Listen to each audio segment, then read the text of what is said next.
Hello friends, પોલિટીના લેક્ચરની અંદર તમામ મિત્રોનું હાર્દિક સ્વાગત કરું છું. ફરી એકવાર આપણે એક વખત તો ઓલમોસ્ટ એક લેક્ચર લઈ ચૂક્યા, બરાબર. એની અંદર એક ટોપિક પણ અડધો પૂરો કર્યો એવું કહી શકાય. આજે ટોપિકની આપણે બિલકુલ પૂર્ણાહુતિ કરીશું. મારો અવાજ તમારા સુધી કમ્પ્લીટ આવી રહ્યો છે, વોઇસ આવી રહ્યો છે, હું દેખાઈ રહ્યો છું કમ્પ્લીટ? તો એકવાર મને થંબ મોકલી દે, જેના કારણે મને આઈડિયા આવી જાય. એકવાર થંબ મોકલી દો, જેના કારણે મને આઈડિયા આવી જાય કે મારો વોઇસ કમ્પ્લીટ આવી રહ્યો છે. Okay, good morning. ચલો, વેરી ગુડ. તો જ્યારે મેં લાસ્ટ લેક્ચર લીધો હતો ત્યારે મેં વાત કરી હતી કે જ્યારે પણ હું નેક્સ્ટ ટાઈમ આવું છું, તમારે ફરજિયાત આગળનું વાંચીને આવવું પડશે. તો વાંચેલું છે બધાએ વાંચેલું છે? બસ ભાઈ, થોડું આ સાઈડનું ઝૂમ કરજો, મને કોમેન્ટ્સ કમ્પ્લીટ દેખાય. યસ, વેરી ગુડ, બરાબર. ચલો, વાંચેલું છે ને બધાએ? ચલો, હું અહીંથી બધાના નામ જનરલી ધીમે ધીમે જેમ જેમ લેક્ચર આવતા જશે એમ બધાના નામ મને યાદ રહેતા જશે. ઓકે, શરૂઆત કરીએ આપણે. થોડા ઘણું પહેલા આગળનું રિવાઇઝ કરીશું, પછી આગળથી શરૂઆત કરીશું. ફર્સ્ટ લેક્ચર હોય તો આગળનો લેક્ચર પહેલા જોઈ લેવો, પછી જ આ લેક્ચરમાં કન્ટિન્યુ કરજો. વાંધો નહીં, હમણાં જોડાઈ ગયા છો એટલે વાંધો નહીં, પણ રિક્વેસ્ટ છે કે પહેલા આગળનો લેક્ચર તમારે એકવાર જોઈ લેવો, કે આમાં મેં બંધારણની બેઝિક સમજણ આપેલી છે. ઓકે, કઈ વાંધો નહીં, તો આગળનો લેક્ચર જોઈ લેજો. ચલો, તો શરૂઆતથી આપણે એ જ પીપીટીની અંદર આગળ કન્ટિન્યુ કરીશું. મેં આ બધું સમજાવી દીધું હતું તમને લાસ્ટ લેક્ચરની અંદર, હે ને? ચલો, એના પછી આપણે શરૂઆત કરી હતી કે અહીંયાથી કે અમે ભારતના લોકો. તો અહીંયાથી મતલબ શું થાય છે? અમે ભારતના લોકો. તો અમે ભારતના લોકોનો મતલબ થાય છે કે ભારતના લોકોના હાથમાં સત્તા છે. એના પછી આપણે શબ્દ જોયો તો સાર્વભૌમ. સાર્વભૌમ કોને કહી શકાય?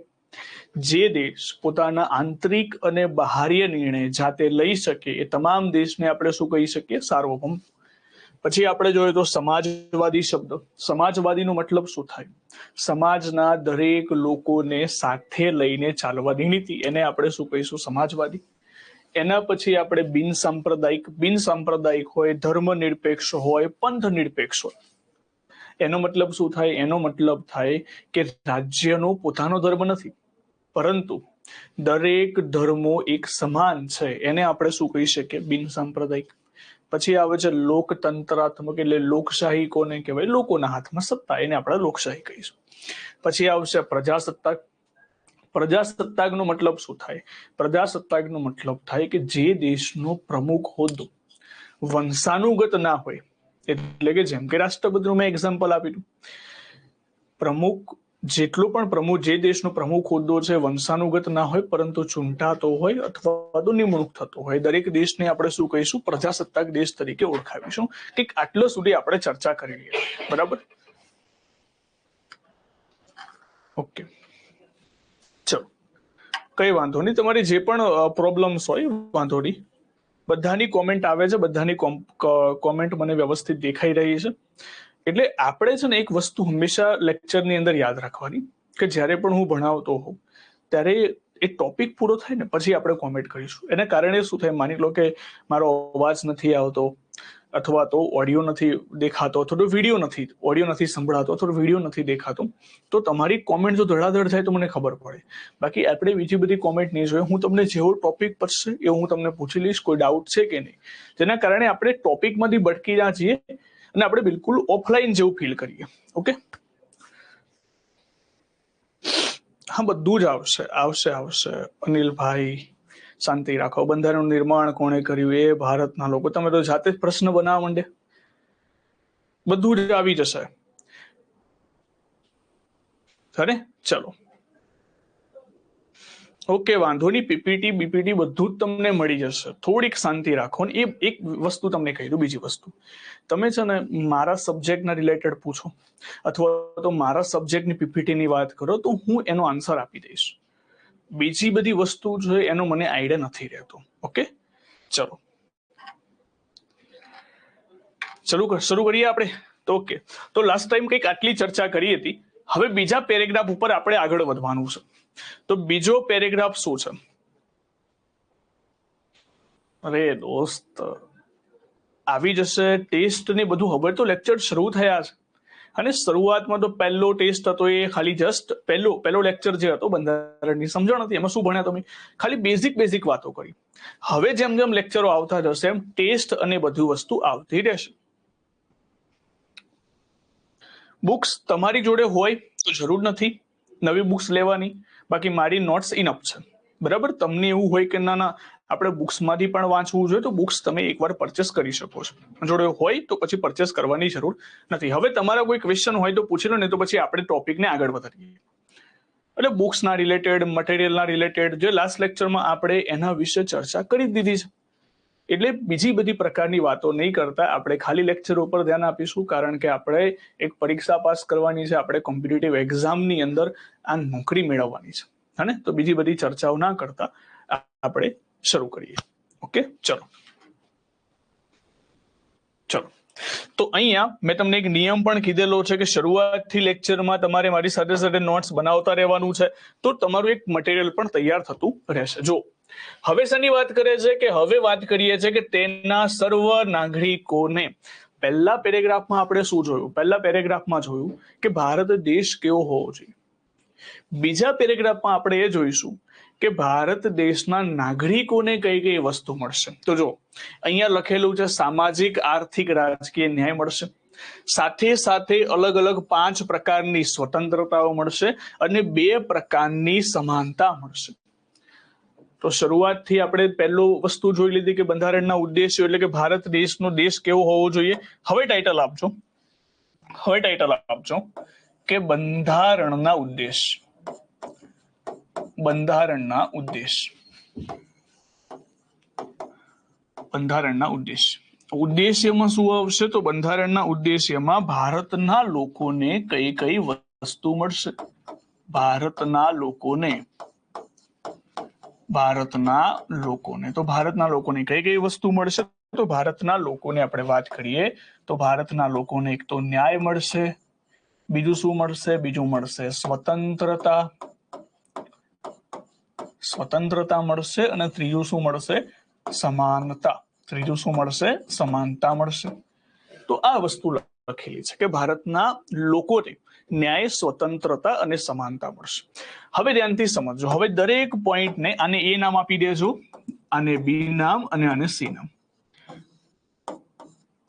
એ, બી અને સી.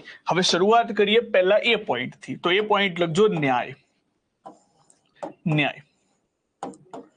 સૌથી પહેલા ન્યાયની અંદર આપણે વાત કરીએ તો ન્યાય કયા દેશમાંથી લેવામાં આવેલું છે? ન્યાય શું છે પહેલા એ સમજીએ. હવે જો માની લો કે તમે ફોર એન એક્ઝામ્પલ નોર્થ કોરિયાની અંદર રહો છો. બરાબર? નોર્થ કોરિયાની અંદર બધા જાણતા હશે કિંગ જોંગનું શાસન છે. હવે માની લો કિંગ જોન એવો આદેશ જાહેર કરે છે કે ભાઈ તમારે છે ને મારા જેવી હેરસ્ટાઇલ નહીં રાખવાની, અને તમે રાખો છો.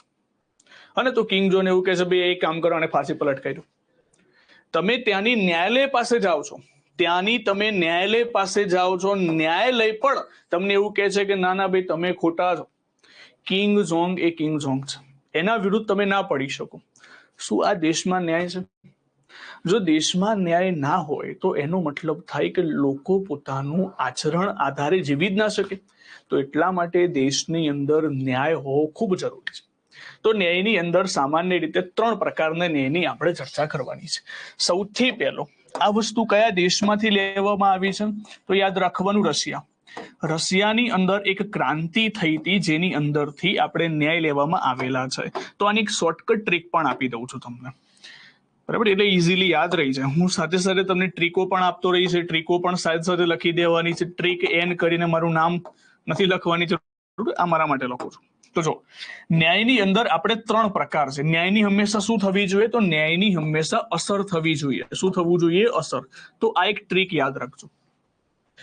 ન્યાય કેટલા પ્રકારના ન્યાય આવશે? 3 પ્રકારના. કયા? અસર તમારે યાદ રાખવાનું છે. આર્થિક, સામાજિક, રાજકીય. હવે તમે આનું ઊંધું કરી નાખો તો રસ એટલે ખબર પડી જાય રસ ઉપરથી કયો દેશ આવે? તો રશિયા. તો ન્યાય કયા દેશમાંથી? તો ન્યાય લેવામાં આવે છે રશિયાની અંદરથી. ન્યાયના પ્રકાર કયા? તો આર્થિક, સામાજિક અને રાજકીય. તો અહીંયા હવે ન્યાયના પ્રકારમાં આપણે અહીંયા ન્યાય, તો ન્યાયની અંદર કેટલા પ્રકાર આવે? 3 પ્રકાર. કયા કયા? તો અહીંયા સૂત્ર આપી દીધું મેં. આર્થિક, બીજું આવશે સામાજિક, અને ત્રીજું આવશે રાજકીય ન્યાય. હવે ત્રણે ત્રણ ન્યાય શું છે એને એક એક્ઝામ્પલના મદદથી આપણે સમજવાની કોશિશ કરીએ. જો ધ્યાનથી સમજજો. સૌથી પહેલા આર્થિક, સામાજિક અને રાજકીય ન્યાય. હું વાત કરું કે આર્થિક ન્યાયની. આર્થિક, અહીંયા સંધિ છૂટી પાડો તો અર્થ થાય. અર્થ એટલે પૈસા. હવે જો સરકાર શું કરશે? આર્થિક ન્યાય જાળવવાની કોશિશ કરશે. હવે સાહેબ આર્થિક ન્યાય કેવી રીતે જાળવી શકાય? તો જો ભારત દેશમાં 2 વર્ગ છે, ગરીબ વર્ગ અને બીજો છે અમીર વર્ગ. અને બીજો પણ એક વર્ગ આવે છે તે ગરીબ દેખાતો હોય. ઘણી બધી વાર હું રોડ ઉપર જાઉં, અલગ અલગ ગાડીએ જવું છે. ગાડી ખાસ કરીને બહુ ફેમસ છે ફોર્ચ્યુનર, તમે બધાએ જોયું હશે. ઘણા બધા આવી રીતે લખાવે, ફોર્ચ્યુનરની પાછળ આવું લખાવે ગરીબ, અને ઉપર આમ તાજ દોરાવે. હવે મેં કીધું જો આ વ્યક્તિ ખરેખર ગરીબ હોય તો બીજા બધા લોકો તો કયા કક્ષામાં આવશે? લોકોને ગરીબ દેખાડવાની પણ મજા છે, બરાબર? એ અલગ વસ્તુ છે. પણ સામાન્ય રીતે આપણે વિચારીએ કે 2 ભાગ છે, એક અમીર અને ગરીબ. હવે ધ્યાન સરકાર એ રાખશે કે અમીર વધારે અમીર ના બની જાય, ગરીબ વધારે ગરીબ ના બની જાય. એના માટે સરકાર શું કરશે? બને એટલી યોજના લાવવાની કોશિશ કરશે. અમીર વર્ગ ઉપર ટેક્સ લગાવવાની કોશિશ કરશે વધારેમાં વધારે, અને જેટલો ટેક્સ વધારે લગાવશે એ ટેક્સનો ઉપયોગ કરીને ગરીબો માટે અલગ અલગ યોજના બહાર પાડશે. તો અહીંયા બંનેને શું કરી દીધું? કંટ્રોલ કરી દીધું. અમીરને પણ અમીર બનતાથી વધારે રોકી દીધું, ગરીબને ગરીબ બનવાથી વધારે રોકી દીધું. તો આ એક આર્થિક ન્યાયનો પ્રકાર છે. તો આને શું કહીશું આપણે? આર્થિક ન્યાય. હવે બીજી વસ્તુ ધ્યાનથી સમજજો. પ્રશ્ન થાય કે સાહેબ શું દેશમાં સંપૂર્ણ રીતે આર્થિક ન્યાય મળી શકે? સંપૂર્ણ રીતે આર્થિક ન્યાયનો મતલબ શું થાય? સંપૂર્ણ રીતે આર્થિક ન્યાયનો મતલબ એ થાય કે કોઈ અમીર નહીં, કોઈ ગરીબ નહીં. શું દેશમાં આ વેલિડ છે? તો ના, આ પણ વેલિડ નથી.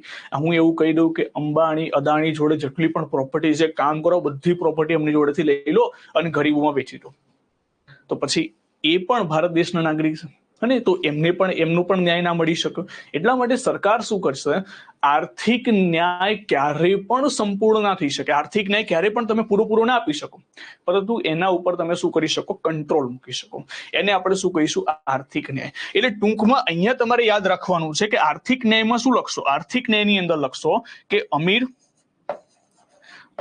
અને ગરીબ, વચ્ચે અસમાનતા દૂર કરશે. ખ્યાલ આવી ગયો આટલી વસ્તુમાં? આર્થિક અસમાનતામાં તો અમીર અને ગરીબ વચ્ચે જે અસમાનતા દૂર કરવાની જે પ્રક્રિયા છે એને જ આપણે ન્યાય કહીશું. બીજું વસ્તુ સમજજો, બીજું છે સામાજિક ન્યાય. સામાજિક ન્યાય કોને કહેવાય છે? જો પહેલાના સમયની અંદર અત્યારના સમયમાં ઘણું ચેન્જ આવી ગયું છે. પહેલા ઘણી બધી વાર આપણે જોવા મળતા હતું કે અમુક સમાજ તે ખાસ કરીને અન્ય સમાજ સાથે ભેદભાવ કરતા હતા. તો જ્યારે આવું થતું હતું, એક બીજું એક્ઝામ્પલ માનીને ચાલો, માની લો કે એક તમારી દુકાન છે. આ તમારી દુકાન છે, તમે દુકાન ઉપર બેઠા છો. કોઈ જાતિનો, કોઈ ધર્મનો, કોઈ અન્ય વ્યક્તિ આવે છે અને તમે એ વ્યક્તિને કહેજો કે ભાઈ તું તો આ જાતિનો છે, તું તો આ વર્ગનો છે, હું તને આ પ્રોડક્ટ નહીં આપું, હું તને આ વસ્તુ નહીં આપું. તો તમે શું કર્યું? તમે એની સાથે એક સામાજિક ભેદભાવ કર્યો. સામાજિક ભેદભાવ કર્યો. તો આ વસ્તુ નહીં ચલવી લેવામાં આવે. ક્યારે પણ ભારત દેશના નાગરિકની અંદર સામાજિક ન્યાય મળવો જરૂરી છે. કોઈ પણ સમાજ છે, કોઈ પણ જાતિ છે, એની જોડે કોઈ પણ વસ્તુ ખોટી ના થવી જોઈએ. એના માટે સરકાર શું કરશે? સરકાર સામાજિક ન્યાય આપશે. સામાજિક ન્યાય કેવી રીતે આપી શકે? સામાજિક ન્યાય બંધારણની અંદર ઘણી બધી જગ્યાએ ઉલ્લેખ કરેલો છે. જેમ કે આર્ટિકલ આપણે આગળ જતા ભણીશું, આર્ટિકલ 17 અસ્પૃશ્યતા નાબૂદી, અનટચેબિલિટી. પહેલાના સમયની અંદર છૂતઅછૂતની વાત કરતા હતા, પણ ભારતના બંધારણમાં ના પાડી દીધી કે આ વસ્તુ બિલકુલ ખોટી છે, આ વસ્તુ થવી ના જોઈએ. સાથે સાથે આર્ટિકલ 16 ની અંદર ભણીશું, આર્ટિકલ 15 ની અંદર ભણીશું. બધી જ જગ્યાએ તમને સામાજિક ન્યાય છે. તો સામાજિક ન્યાયનો મતલબ શું થાય? કોઈ સમાજના લોકો સાથે ભેદભાવ ના થાય એના માટે પણ એક ન્યાયની વ્યવસ્થા કરવામાં આવી છે. એને શું કહીશું? એને કહીશું સામાજિક ન્યાય. એટલે કે સમાજના, અહીંયા લખજો, સમાજના લોકો વચ્ચે સમાજના લોકો વચ્ચે અસમાનતા અથવા ભેદભાવ દૂર કરાશે. એને આપણે શું કહીશું? એને આપણે કહીશું એક સામાજિક ન્યાયનો પ્રકાર. એના પછી જુઓ રાજકીય ન્યાય કોને કહેવાશે. તો અહીંયાથી ખબર પડે રાજકીય ન્યાય એટલે રાજકારણ જેવું કંઈક હશે. બરાબર, બિલકુલ સાચું છે. રાજકીય ન્યાયમાં શું આવશે? તો રાજકીય ન્યાયની અંદર માની લો કે તમારે હમણાં લોકસભાનું ઇલેક્શન આવે છે ને, લોકસભાનું ઇલેક્શન આવે છે. લોકસભાનું ઇલેક્શન, તમને એવું છે કે હું સાહેબ ઇલેક્શનમાં ઉભો રહું, બરાબર, કદાચ ગવર્મેન્ટ નોકરી ના લાગે તો આપણે રાજકારણ એક મોટું પાસું છે. તો ઉદાહરણ તરીકે રાજકારણમાં ઉભો રહું, તો રાજકારણની અંદર માની લો કે મારી જ વાત કરું છું, ચલો, બરાબર, મારો જે વિસ્તાર છે એની અંદરથી હું ફોર્મ ભરું છું અને એની અંદર સીધી વસ્તુ છે કે મારી પાસે એબિલિટી હોવી. એબિલિટીનો મતલબ થાય કે ભાઈ મારી ઉંમર હોવી જોઈએ કે 18 વર્ષ કરતા વધારેની ઉંમર હોવી જોઈએ. જો કે લોકસભાની અંદર ઉભા રહેવું છે તો મારી પાસે 25 વર્ષ કરતા વધારેની ઉંમર હોવી જોઈએ. હું અસ્થિર મગજનો ના હોવો જોઈએ. બધી લાયકાતો ફોલો થવી જોઈએ. જો લાયકાતો મારી ફોલો થાય છે તો મને ત્યાંથી કોઈ રોકી શકે નહીં ઇલેક્શનમાં ઉભું રહેવાની અંદર. અને સાથે સાથે ચલો મારે ઇલેક્શનમાં નથી ઉભું રહેવું, પરંતુ મારે લોકસભામાં વોટ આપવા છે તો મને પણ કોઈ ના રોકી શકે. પહેલાના સમયમાં શું હતું કે પહેલાના સમયમાં ભારતમાં 10% લોકોને જ મત આપવાનો અધિકાર હતો. 10% લોકો સાહેબ કયા? જે પૈસાવાળો વર્ગ હોય, જે જમીનદાર વર્ગ હોય અથવા તો જે શિક્ષક વર્ગ હોય, શિક્ષણ સાથે આગળ વધેલા હોય, એવા જ લોકો ભારતમાં મત આપી શકતા હતા. એટલે ટૂંકમાં 90% લોકોને તો મત આપવાનો અધિકાર જ નહોતો. અને જો દેશમાં મત આપવાનો અધિકાર જ ના હોય તો પછી લોકશાહી કેવી રીતે થઈ શકે? એટલા માટે ખૂબ જરૂરી છે કે રાજકીય ન્યાય હોવો જોઈએ. તો રાજકીય ન્યાયનો મતલબ શું થાય? ઇલેક્શનનો એક પાસું આવી ગયું. તો અહીંયા કોઈને પણ ઇલેક્શનમાં ઉભા રહેવાથી રોકવામાં નહીં આવે. હા, પણ પછી માની લો કે મારું અસ્થિર મગજ હોય અથવા તો મેં એટલું બધું દેવું લઈ લીધું હોય તો પછી મને રોકવામાં આવશે. એટલે જેટલી એબિલિટી જોઈએ, એલિજિબિલિટી જોઈએ, એટલી વસ્તુ તો તમારી પાસે હોવી જોઈએ. એના આધારે તમને રોકી શકે. બાકી એવું ના કહી શકો ભાઈ તમે આ જાતિના છો, તમે આ ધર્મના છો, ફોર્મ ના ભરી શકો, એ વસ્તુ ના થઈ શકે. બરાબર, એટલા માટે રાજકીય ન્યાયનો મતલબ શું થાય? તો રાજકીય ન્યાયનો મતલબ રાજકારણ અથવા મતદાનમાં ભેદભાવ દૂર કરાશે. બરાબર, ચલો આટલી વસ્તુ તમારે યાદ રાખવાની થશે ન્યાયની અંદર.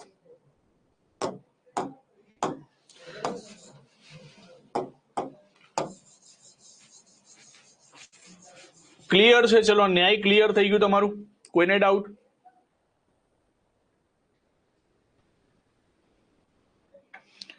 ઓકે, ચલો આ ટોપિકના રિલેટેડ પૂછો મને. હા, ક્વેશ્ચન છે કેવી ટાઈપનો પ્રશ્ન પૂછાય. જો ક્વેશ્ચનની અંદર સિમ્પલ તમને પ્રશ્ન પૂછાય કે આમુખમાં કેટલા પ્રકારના ન્યાય છે, અથવા તો એક સેન્ટેન્સ, એક સ્ટોરી બનાવીને આપી દેવામાં આવે. જેમ કે પ્રશ્ન પૂછાય કે ભાઈ આ સમાજ જોડે ભેદભાવ થઈ રહ્યો છે તો કયા પ્રકારનો ન્યાય આમને આપશો? અથવા તો એવી રીતે પ્રશ્ન પૂછી લેવામાં આવે કે રાજકારણની અંદર કોઈને મત આપવા દેવામાં નથી આવતો, કયા પ્રકારનો ન્યાય છે? એ ટાઈપના ક્વેશ્ચન તમને પૂછે. રેડી? ચલો, તો અહીંયાથી ન્યાયનો ટોપિક તમારો ક્લિયર થઈ ગયો. બરાબર, તો આ બે ત્રણ ટાઈપના ક્વેશ્ચન પૂછાશે. હવે જો ક્વેશ્ચનની અંદર હું તમને એવું કહું છું કે જેવો આ ટોપિક પર છે ને, મારી જોડે બધા પ્રશ્નો પડેલા છે અને હું તમને જે પ્રશ્નો સોલ્વ કરાવીશ પછી તમારામાં એટલો કોન્ફિડન્સ આવી જશે કે તમે યુપીએસસી ની એક્ઝામ આપશો ને તો એ વાંધો નહીં આવે. પણ આપણે એ બધું નથી આપવું. હમણાં આપણે કોન્સ્ટેબલની બેચ જોડાયા છે તો કોન્સ્ટેબલની પણ હું તમને જે ક્વેશ્ચન સોલ્વ કરાવીશ એ યુપીએસસી ના હશે, ક્લાસ 1-2 ના હશે, તમે એનો ઇઝીલી આન્સર આપશો. આપણે નામ જોઈને ગભરાઈ નથી જવાનું. મારું વસ્તુ એક સિદ્ધાંત હંમેશાથી રહ્યો છે કે ટોપિક તમે એવો કરી નાખો ને કે ટોપિક પછી કોઈ પણ પરીક્ષામાં આવે તમને આવડવો જોઈએ. બસ આપણે હાલના રીતે એવું ના વિચારી શકીએ કે કોન્સ્ટેબલમાં ઇઝી આવશે, હાર્ડ આવશે, એ બધું વસ્તુ નથી. આપણે ટોપિકને પર્ટિક્યુલર ટાર્ગેટ કરવાનું કે ભાઈ સાહેબ અમુક ભણાવી દીધું, હવે અમુક વાંચી લીધું, તો અમુકમાંથી એક પ્રશ્ન પૂછાય, મને આવડવો જોઈએ. અને એટલે 30 માર્ક્સ છે એટલે તમે વિચાર કરો કે 30 માર્ક્સ એટલે બહુ મોટી વસ્તુ થઈ. એટલા માટે વિધાનો વાળા પ્રશ્નો જોવા મળશે. ઘણી બધી વાર યુપીએસસી ના બેઠા ઉપાડી લે છે. ટૂંકમાં આપણે બધા પ્રકારની તૈયારી રાખવાની છે. હે ને? એ છેલ્લે તમને હું બધા ક્વેશ્ચનો બતાવી દઈશ. પ્રશ્ન તમને આપવાના જ છે, પ્રશ્ન હું તમને સોલ્વ કરવા આપીશ. હું પ્રશ્ન વખતે બિલકુલ શાંત થઈ જઈશ, તમારે બધાએ આન્સર આપવાનો છે. અને પછી જેનો ખોટો પડશે એના પણ હું ધ્યાનમાં લઈશ, અને તો હું જોઈ લઈશ અહીંયાથી કયો કયા છે, અને પછી તો નામ દઈને બોલીશ, બરાબર, કે ભાઈ આ ભાઈ મને આનો આન્સર આપો. ચલો, ક્લિયર થઈ ગયું ને? એની અંદર ન્યાય પછી આપણે નેક્સ્ટ ઉદ્દેશ ઉપર આગળ વધીશું. તો નેક્સ્ટ ઉદ્દેશ કયો છે? તો નેક્સ્ટ ઉદ્દેશ્ય છે આપણી સ્વતંત્રતા. શું છે? આપણી સ્વતંત્રતા. ચલો, એના ઉપર આપણે આગળ વધીએ. તો બીજો ઉદ્દેશ એટલે કે બી નંબર પર તમને જોવા મળશે સ્વતંત્રતા. સ્વતંત્રતા, ફ્રીડમ. હવે સ્વતંત્રતાનો મતલબ શું થાય? જો સ્વતંત્રતાનો મતલબ ઘણો મોટો થાય છે. દરેક જગ્યાએ તમને સ્વતંત્રતા જોવા મળે. જેમ કે તમે હમણાં બિંદાસ મેસેજ કરી રહ્યા છો. ના ના, સજા નહીં આપો, સજા શું આપવાનું? બિંદાસ તમે મેસેજ કરી રહ્યા છો, આ સ્વતંત્રતા છે. તમે શાંતિથી બેસીને વિડીયો જોઈ રહ્યા છો, આ પણ સ્વતંત્રતા. ઘણા બધા દેશોમાં આવું પણ નથી. તો અલગ અલગ પ્રકારની સ્વતંત્રતાઓ છે. આપણે આમુખની અંદર વાત કરીએ તો આમુખમાં કેટલા પ્રકારની સ્વતંત્રતા છે? તો આમુખમાં છે 5 પ્રકારની સ્વતંત્રતા. કેટલા પ્રકારની? 5 પ્રકારની. સાહેબ, જેવી રીતે રશિયામાંથી ન્યાય લેવામાં આવ્યું હતું, તો સ્વતંત્રતા કયા દેશમાંથી? તો જો 5 ઉપરથી યાદ રાખવાનું. 5 નો મતલબ થાય ઇંગ્લિશમાં, એનું સ્પેલિંગ થાય 5. તો 5 ઉપરથી તમને ખાસ કરીને એક જ દેશ યાદ હશે, એફ ઉપરથી. કયો? તો કે ફ્રાન્સ. તો અહીંયાથી તમારે યાદ રાખી લેવાનું કે સ્વતંત્રતા કયા દેશમાંથી લેવામાં આવી છે? તો ફ્રાન્સની અંદરથી. કયા દેશમાંથી? ફ્રાન્સમાંથી. એફ ઉપરથી તમારે યાદ રાખી લેવાનું કે અહીંથી બે વસ્તુ થઈ જાય, કે સ્વતંત્રતા કેટલી છે એ પણ યાદ રહી જાય, કયા દેશમાંથી લેવામાં આવી છે એ પણ યાદ રહી જાય. તો અહીંયા હવે જોઈએ 5 અલગ અલગ પ્રકારની સ્વતંત્રતા. જેમ કે સૌથી પહેલી સ્વતંત્રતા આવશે વિચાર. બીજી સ્વતંત્રતા આવશે અભિવ્યક્ત. ત્રીજી આવશે વિશ્વાસ. ચોથી સ્વતંત્રતા આવશે ધર્મ. અને 5મી સ્વતંત્રતા આવશે ઉપાસના. બરાબર? અલગ અલગ 5 પ્રકારની તમને સ્વતંત્રતા જોવા મળશે. ચલો, તો અહીંયા જોયું.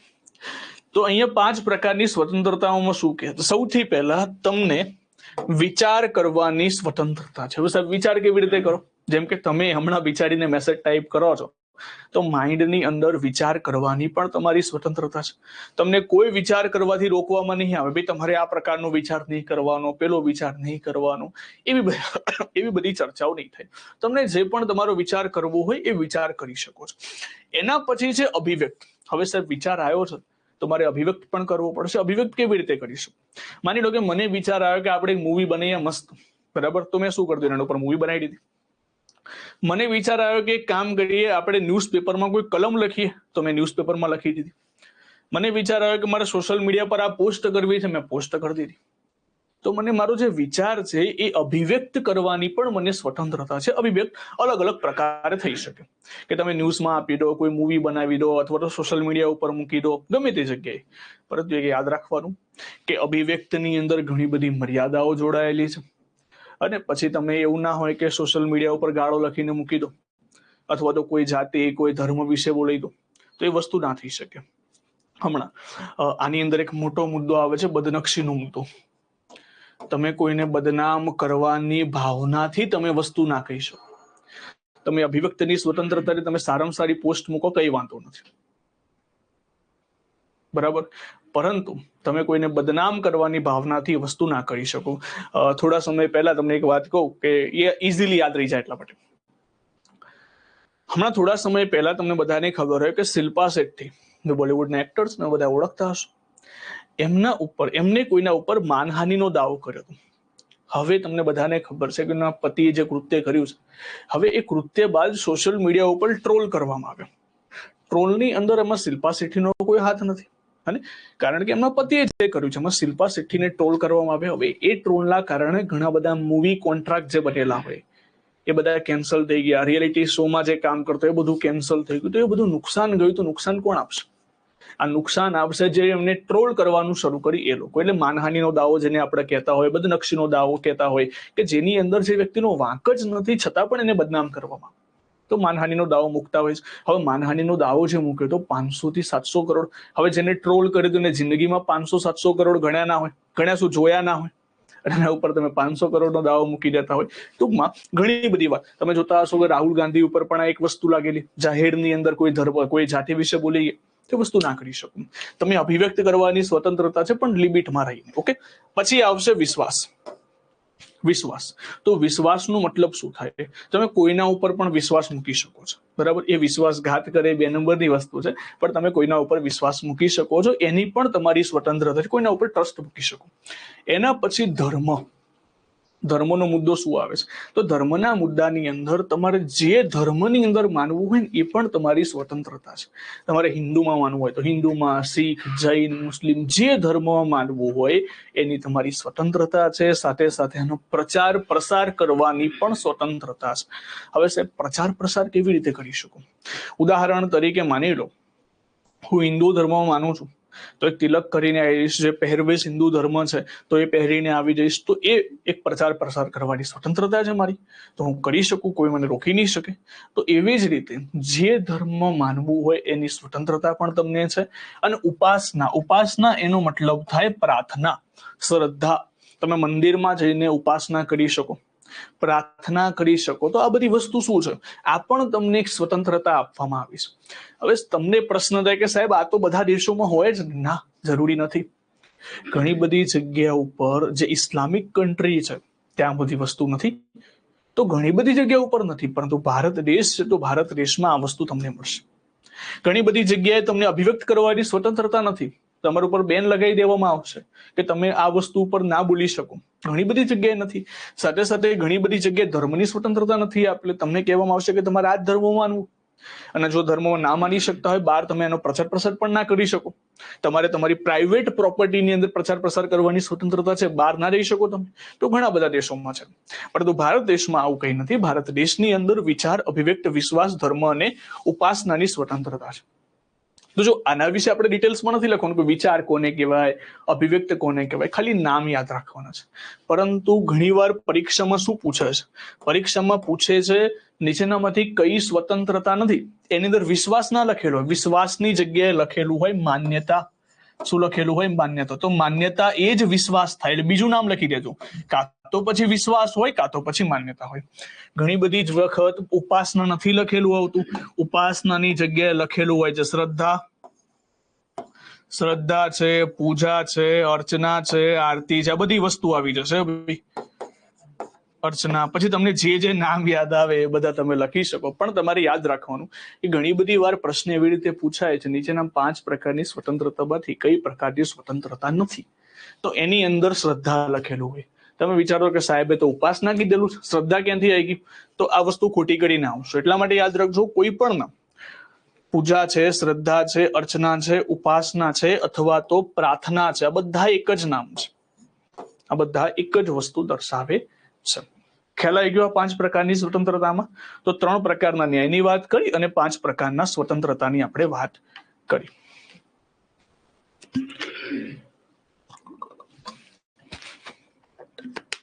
આગળ વધીએ. હવે કોઈને ડાઉટ આમાં? જો આપણે બહુ શાંતિથી ભણવાનું છે, કે ઉતાવળ નથી મને, બરાબર, પણ તમને ખબર પડવી જોઈએ. યસ, ચલો, એ તો પૂજાબેન સાક્ષાત છે. ઓકે, તો આગળ વધીએ નેક્સ્ટ ઉપર. તો અહીંયા 3 પ્રકારના ન્યાય અને 5 પ્રકારની સ્વતંત્રતાની વાત કરી. હવે આવશે 2 પ્રકારની સમાનતાઓ. શું જોવાનું છે? 2 પ્રકારની સમાનતાઓ. સમાનતા. સમાનતાની અંદર 2 પ્રકારની સમાનતા છે. એક છે અવસર અથવા તો તક, અને બીજી છે પ્રતિષ્ઠા અથવા તો દરજ્જો.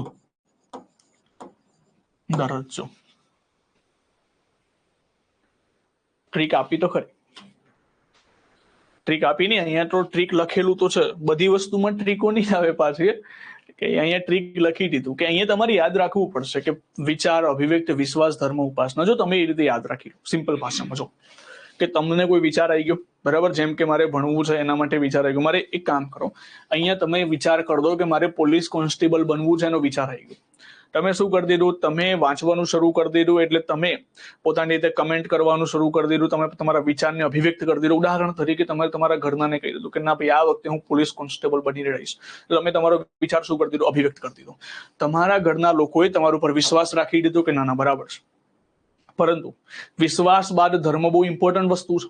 અને તમે એના માટે શું કરો છો, સવારે મંદિરમાં જાઓ છો, ધર્મમાં માનો, હિન્દુ ધર્મમાં માનતા હોય હિન્દુની અંદર, મુસ્લિમમાં માનતા હોય મુસ્લિમની અંદર, એના માટે તમે ક્યાં જાઓ છો, તો મંદિરમાં જાઓ છો. એટલે સિમ્પલ ભાષામાં યાદ રાખી દેજો કે તમને વિચાર આવ્યો પોલીસ કોન્સ્ટેબલ બનવાનો, એને તમારે ઘરના સાથે કીધો, અભિવ્યક્ત કરી દીધો, એના ઘરના ઉપર વિશ્વાસ કરી દીધો, અને તમે મંદિર પણ જાઓ છો, પ્રાર્થના પણ કરો છો, ઉપાસના પણ કરો છો. ઓકે,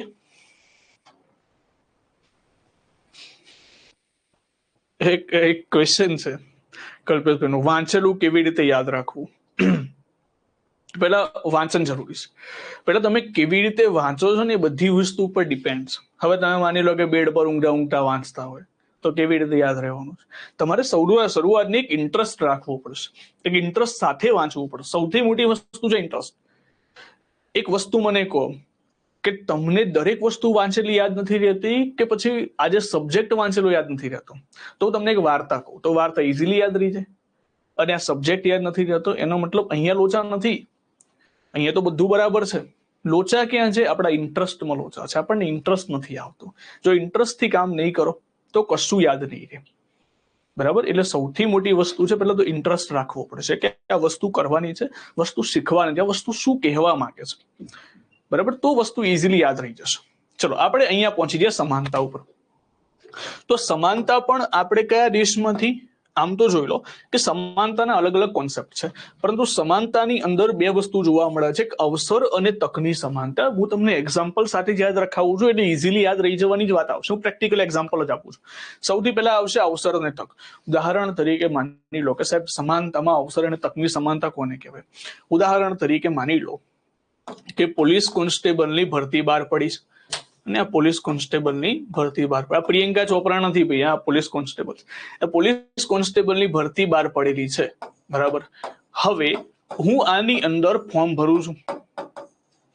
મેં આની અંદર ફોર્મ ભર્યું, તો મેં આની અંદર ફોર્મ ભર્યું, તો અહીંયા મારી જોડે કોઈ ભેદભાવ થયો કે ના ભાઈ તમે આ જાતિના છો, આ ધર્મના છો, આ વંશના છો, એટલે તમે ફોર્મ ના ભરી શકો, એવો ભેદભાવ થયો? તો ના. દરેક લોકોને અવસર અને દરેક લોકોને તક આપવામાં આવશે. હા, પણ એની અંદર મેં તમને કીધું એલિજિબિલિટી મુખ્ય છે કે ભાઈ 12 પાસ પછી અથવા તો કોલેજ પછી જે પણ ક્રાઇટેરિયા હોય, એ ક્રાઇટેરિયા ફૂલફિલ થવા જોઈએ. તો એના આધારે ભેદભાવ થઈ શકે, પરંતુ અહીંયા કોઈ જાતિ, કોઈ ધર્મ, કોઈ વંશના આધારે ક્યારે પણ ભેદભાવ ના થઈ શકે. તો એનો મતલબ શું થયો કે દરેક લોકોને અવસર અને દરેક લોકોને તક આપવામાં આવશે.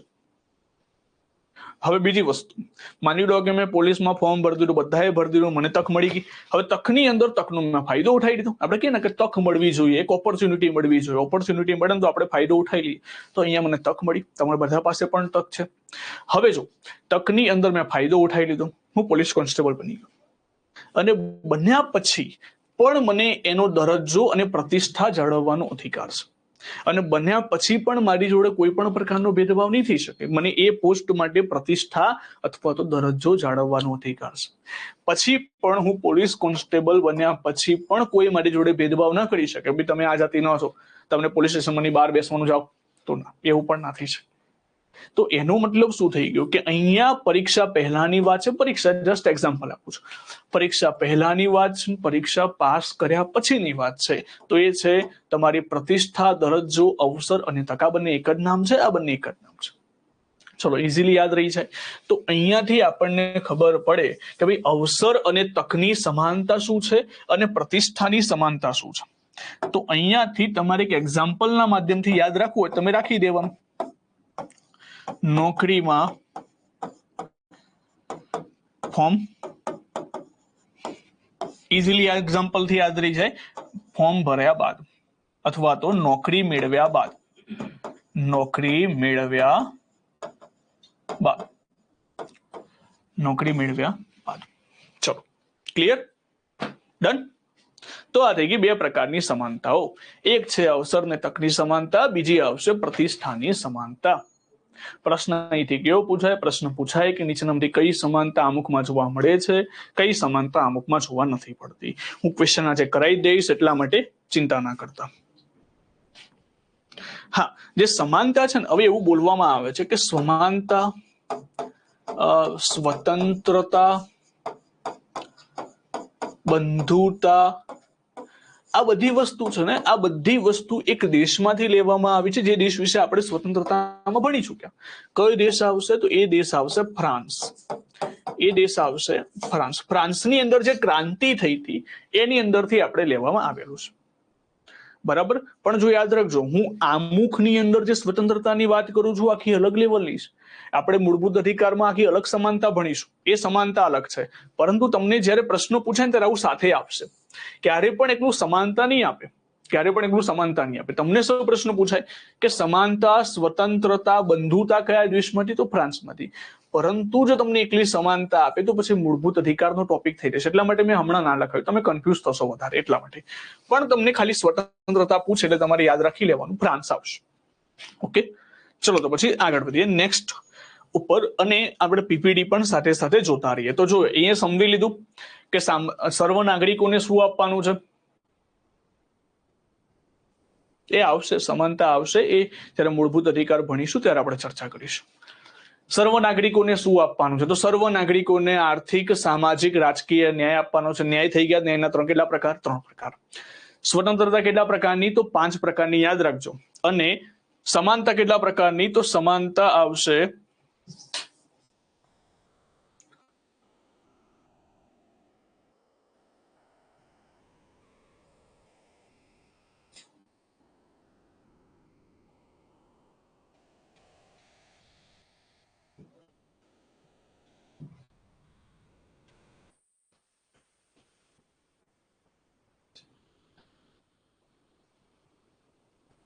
જો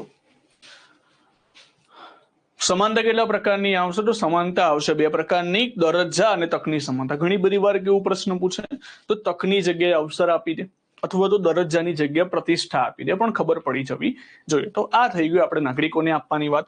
પછી આગળના પેરેગ્રાફમાં લખેલી છે, શું લખેલું છે કે અને તેઓ સર્વમાં વ્યક્તિનું ગૌરવ અને રાષ્ટ્રની એકતા, અખંડિતતા સુદૃઢ કરવાની અને બંધુતા વિકસાવવાનો ગંભીરતાપૂર્વક સંકલ્પ કરીએ છે.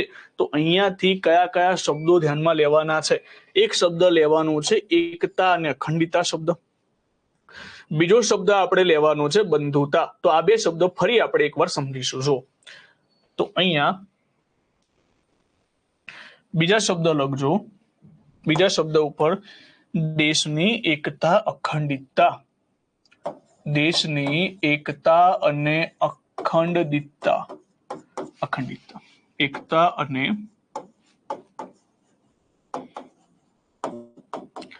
અખંડિતતા.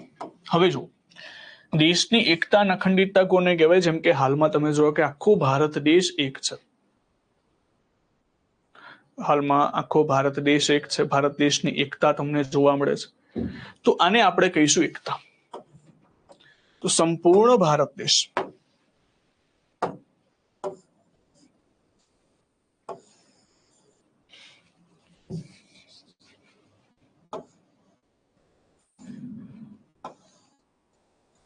બરાબર, આ સંપૂર્ણ ભારત દેશ. આ સંપૂર્ણ ભારત દેશની અંદર તમામ લોકો એક બનીને રહે, એક સમાજ બનીને રહે, તો એને આપણે શું કહીશું? એને આપણે કહીશું એકતા. તો એને આપણે કહીશું એકતા. હવે સાહેબ, અખંડિતતાનો મતલબ શું થાય? અખંડિતતાનો મતલબ થાય કે જે ભારે ઘડીએ ભારત દેશની અંદર જે અલગ અલગ થવાની જે માંગણી ઊભી થાય છે, ઘણી બધી વાર તમે જોતા હશો કે ઘણા બધા લોકો માંગણી કરે છે ખાલિસ્તાનની. ખાલિસ્તાનની માંગણી કરે કે ભાઈ અમને અલગ દેશ આપી દો, નવો દેશ ખાલિસ્તાન. ઘણી બધી વખત નાગાલેન્ડના લોકો પોતાની અલગ અલગ માંગણી કરતા કે અમને બોડોલેન્ડ આપી દો, આ તે વસ્તુ. શું ભારત દેશની અંદરથી કોઈ ભાગ અલગ થઈ શકે? તો ના થઈ શકે. કેમ? કારણ કે ભારત અખંડ ભારત છે. અખંડ ભારતનો મતલબ થાય કે ભારત જો એકતા અને અખંડિતતાનો મતલબ શું થાય? એકતા એટલે દરેક લોકો એક બનીને એને કહેવાય એકતા, અને આ તમારી એકતાને કોઈ તોડી ના શકે ને એને કહેવાય અખંડિતતા. એટલે તમે સીધી સાદી ભાષામાં કહું, એકતાનું પ્રો વર્ઝન છે અખંડિતતા. એનો મતલબ થાય એકતાથી પણ ઉપર શું આવે? અખંડિતતા. તમારી અખંડિતતા એટલે કે ભારત દેશમાંથી કોઈ ભાગ અલગ ના થઈ શકે, એને આપણે શું કહીશું? એને આપણે કહીશું અખંડિતતા. અખંડ છે, નથી કહેતા આપણે અખંડ દીવો છે, અખંડ દીવોનો પ્રજ્વલિત રહે છે એ વસ્તુ. તો આ પણ એક અખંડ ભારત છે, કોઈ પણ ભાગ અલગ ના થઈ શકે. અખંડિતતાનો મતલબ થાય કોઈ ભાગ અલગ ન થઈ શકે, એને આપણે શું કહીશું? અખંડિતતા. હવે જો આમુખની અંદર છે ને, આમુખમાં એકતા શબ્દ તો હતો, પરંતુ અખંડિતતા આ જે શબ્દ છે 42મો સુધારો 1976 ઉમેરવામાં આવ્યો. 42મો સુધારો 1976 ઉમેરવામાં આવ્યો. હવે આના ઉપરથી હું તમને પ્રશ્ન પૂછું છું કે 42મા સુધારામાં બીજા બે શબ્દો કયા ઉમેરવામાં આવ્યા હતા? એક શબ્દ તમે કહી દીધો અખંડિતતા, એના સિવાયના આગળના લેક્ચરમાં બે શબ્દો ભણાયા હતા કે બંને શબ્દો 42મા સુધારામાં ઉમેરવામાં આવે. બીજા શબ્દો કયા છે? ચલો એ મને કહો તમે. અન્ય શબ્દો કયા છે? તો અન્ય શબ્દો કયા? જો લાસ્ટ લેક્ચર જોયો હોય તો બધાને આઈડિયા હશે કયા શબ્દો છે. સાર્વભૌમ ક્યાંથી લઈને આવ્યા ભાઈ? કોણ છે?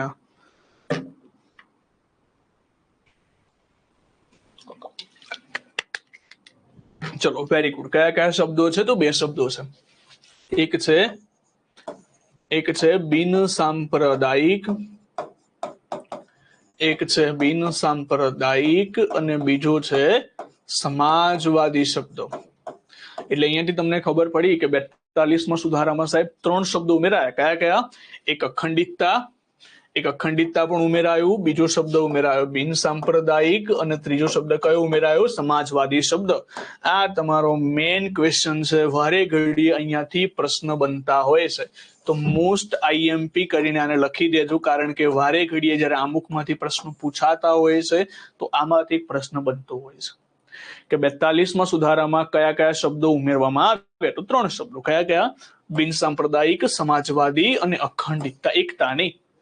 એકતા તો પહેલાથી હતું, બરાબર, પણ ઘણી બધી વાર કેવું કરતા હોય પેપર સેટર, એકતા અને અખંડિતતા સાથે બોલતા હોય છે, તો પછી આપણે એને માની લેવાનું, પણ ઉમેરવામાં તો અખંડિતતા જેટલું આવેલું છે. ચલો આપણે આગળ વધીએ.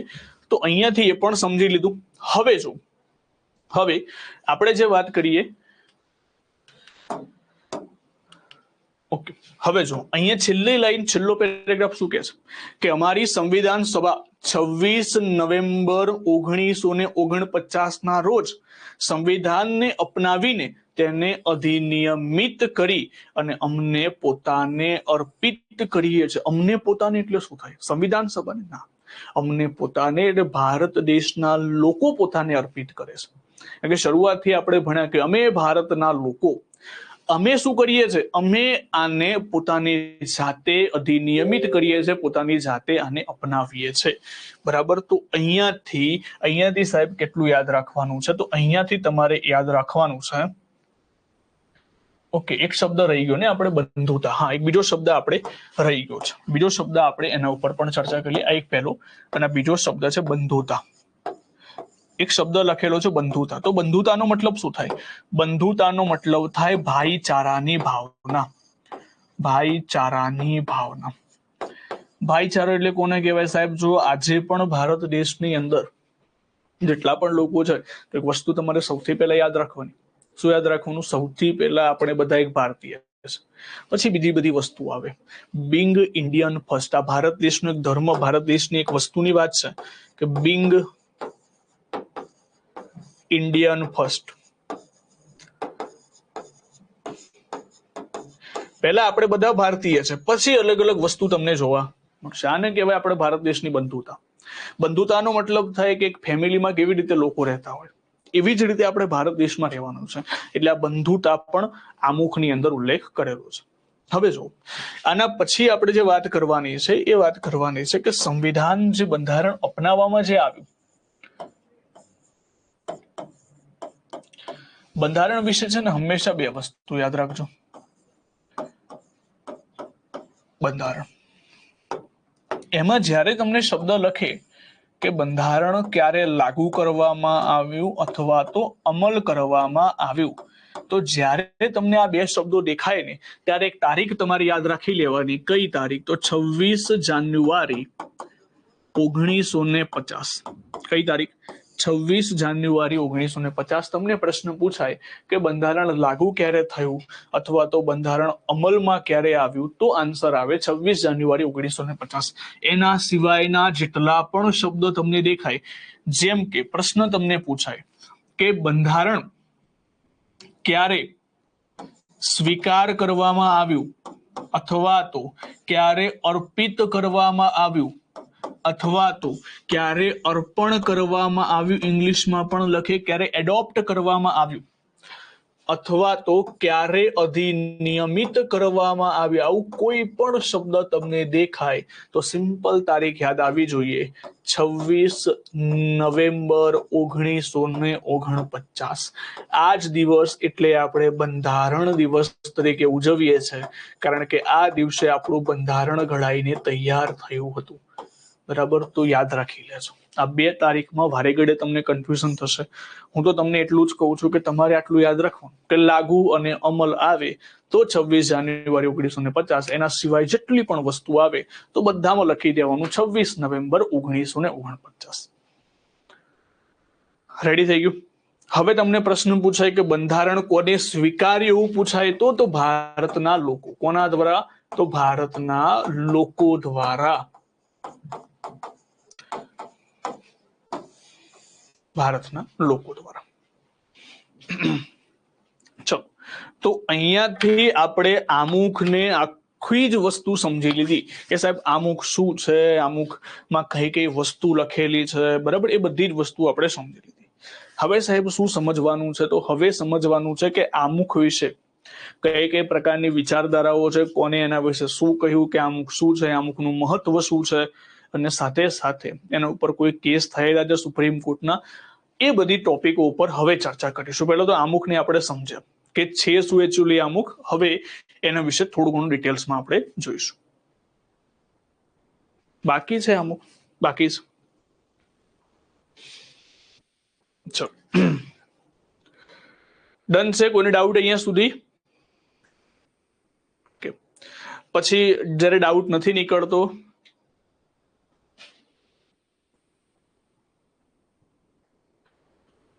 અમલમાં એટલે સ્વીકારવું આવે ના થાય. તો જો અમલમાં સ્વીકાર કરવું બંનેમાં ફેર છે.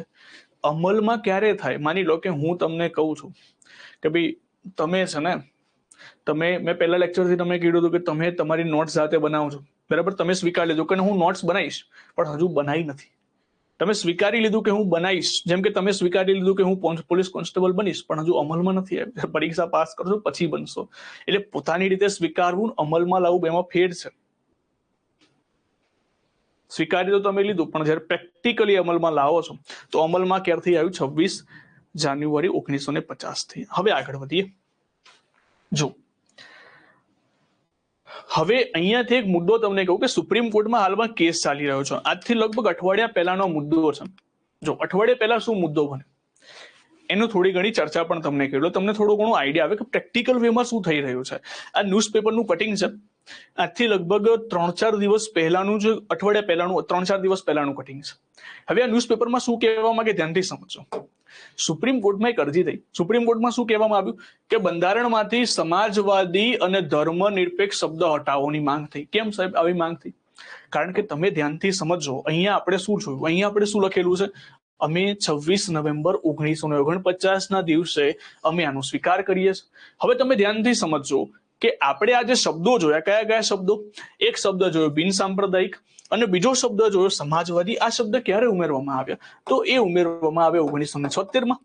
તો પછી આપણે કેવી રીતે કહી શકીએ કે 1949માં અમે સ્વીકાર કરીએ છીએ? આ તો શબ્દ પાછળથી ઉમેરાયા છે. એટલા માટે લોકોનું કહેવું એવું છે, વકીલનું કહેવું એવું છે કે આ શબ્દ કાઢવામાં આવે અને એની જગ્યાએ જે નોર્મલ પહેલા હતું એ મૂકવામાં આવે. બરાબર, તો આ એક મુદ્દો હમણાંના સુપ્રીમ કોર્ટની અંદર ચર્ચામાં છે. જો 1976માં 42માં બંધારણીય સુધારા દ્વારા સમાજવાદી અને ધર્મ નિરપેક્ષ શબ્દ ઉમેરાયા હતા. ખ્યાલ આવી ગયો? તો થોડું પ્રેક્ટિકલી પણ વિચારતા શીખવાનું છે આપણે, બરાબર? તો આ એક મુદ્દો ચર્ચામાં. તો સુપ્રીમ કોર્ટે આની અંદર શું તારીખ જાળવવી સુધારો કરી શકે? સુપ્રીમ કોર્ટ ખુદ કન્ફ્યુઝ છે કે શું કરી શકે આની અંદર, તારીખ ચેન્જ કરવી કે શું કરવું. એ જ્યારે સુપ્રીમ કોર્ટ જજમેન્ટ આવશે પછી ખબર પડે, કાં તો પછી તારીખ ચેન્જ કરવી પડે. કારણ કે આ તારીખ કઈ લખેલી હતી? 26 નવેમ્બર 1949, અને એ દિવસે તો આ બે શબ્દો હતા જ નહીં, તો આપણે સ્વીકાર કેવી રીતે કરી શકીએ? તો થોડોક લોજિકલી ક્વેશ્ચન છે, બરાબર? તો એ જ્યારે ચેન્જ કરશે ત્યારે એની વાત કરીશું આપણે. હવે આપણે થોડા ઘણા આમુખ વિશેના પડકારો ઉપર જતા રહી. અહીંયા લખજો આમુખ.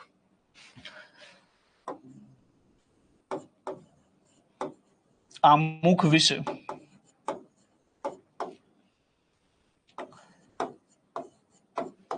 સર્વોચ્ચ ન્યાયાલય આમુખ વિશે સર્વોચ્ચ ન્યાયાલય. એમાંથી સૌથી પહેલો કેસ આવે છે, એ કેસ આવે છે બેરુબારી કેસ. બેરુબારી કેસ 1960. બેરુબારી કેસ 1960. હવે ધ્યાનથી સમજીએ કે બેરુબારી શું છે, કેવી રીતે આ કેસ થયો હતો આખી વસ્તુની અંદર. હવે શું થયું હતું કે જ્યારે તમને ખબર છે કે ભારત અને પાકિસ્તાન બે અલગ અલગ દેશોનું નિર્માણ થઈ રહ્યું હતું. એક બનતું હતું ભારત અને બીજું હતું પાકિસ્તાન. હવે સાહેબ પ્રશ્ન એ થાય કે આ ભારત અને પાકિસ્તાન બરાબર છે, પણ આની જે સીમા બનાવવામાં આવી, સીમા નિર્ધારિત કરવામાં આવી, એમ એ કોને કરી? તો એક વ્યક્તિ બહારથી બોલાવવામાં આવે જેનું નામ છે રેડક્લિફ. કોણ હતું? રેડક્લિફ. અને આ રેડક્લિફ દ્વારા ભારત અને પાકિસ્તાનની બોર્ડર ડિઝાઇન કરવામાં આવી. હવે શું, આજે રેડક્લિફ દ્વારા બોર્ડર ડિઝાઇન કરવામાં આવી, પણ તમને જાણીને નવાઈ લાગશે, રેડક્લિફ પહેલી વખત ભારતમાં આવ્યો હતો. પહેલી વખત. વિચાર કરો, જે વ્યક્તિએ ભારત નથી જોયું, જે વ્યક્તિ પાકિસ્તાન નથી જોયું, સંપૂર્ણ ભારત નથી જોયું, એ વ્યક્તિ ભારત અને પાકિસ્તાનની સીમા નિર્ધારિત કરશે. કેવી રીતે કરી સાહેબ આને? તો આને બહુ સિમ્પલ વસ્તુ વાપરી કે જે જગ્યાએ હિન્દુની વસ્તી વધારે એક ક્ષેત્ર મૂકી દીધું ભારતમાં, જે જગ્યાએ મુસ્લિમની કોમ્યુનિટી વધારે એ જગ્યાએ મૂકી દીધી પાકિસ્તાનમાં. બહુ સિમ્પલ ડિફાઇન કરી દીધી. પરંતુ આના કેસમાં એક પ્રોબ્લેમ થઈ ગયો. એ પ્રોબ્લેમ હતો બેરુબારી. શું પ્રોબ્લેમ થયો? આ ભાઈ છે ને ઉતાવળમાં બેરુબારી પ્રદેશને ગણવાનું જ ભૂલી ગયો. બેરુબારી પ્રદેશને કાઉન્ટ જ ના કર્યો. સાહેબ, બેરુબારી પશ્ચિમ બંગાળમાં આવેલો એક એરિયા છે. હાલ બેરુબારી રીઝનને ગણવાનું ભૂલી ગયો. હવે જનરલી બેરુબારીની અંદર હિન્દુ વસ્તી વધારે હતી, તો સામાન્ય રીતે પ્રદેશ ક્યાં જવો જોઈએ? ભારતમાં જવો જોઈએ. છતાં પણ અહીંથી માંગ એવી ઉઠી કે ના, પાકિસ્તાને એવી વાત કરી કે આ પ્રદેશ અમારામાં, ભારત કહેશે આ પ્રદેશ અમારામાં.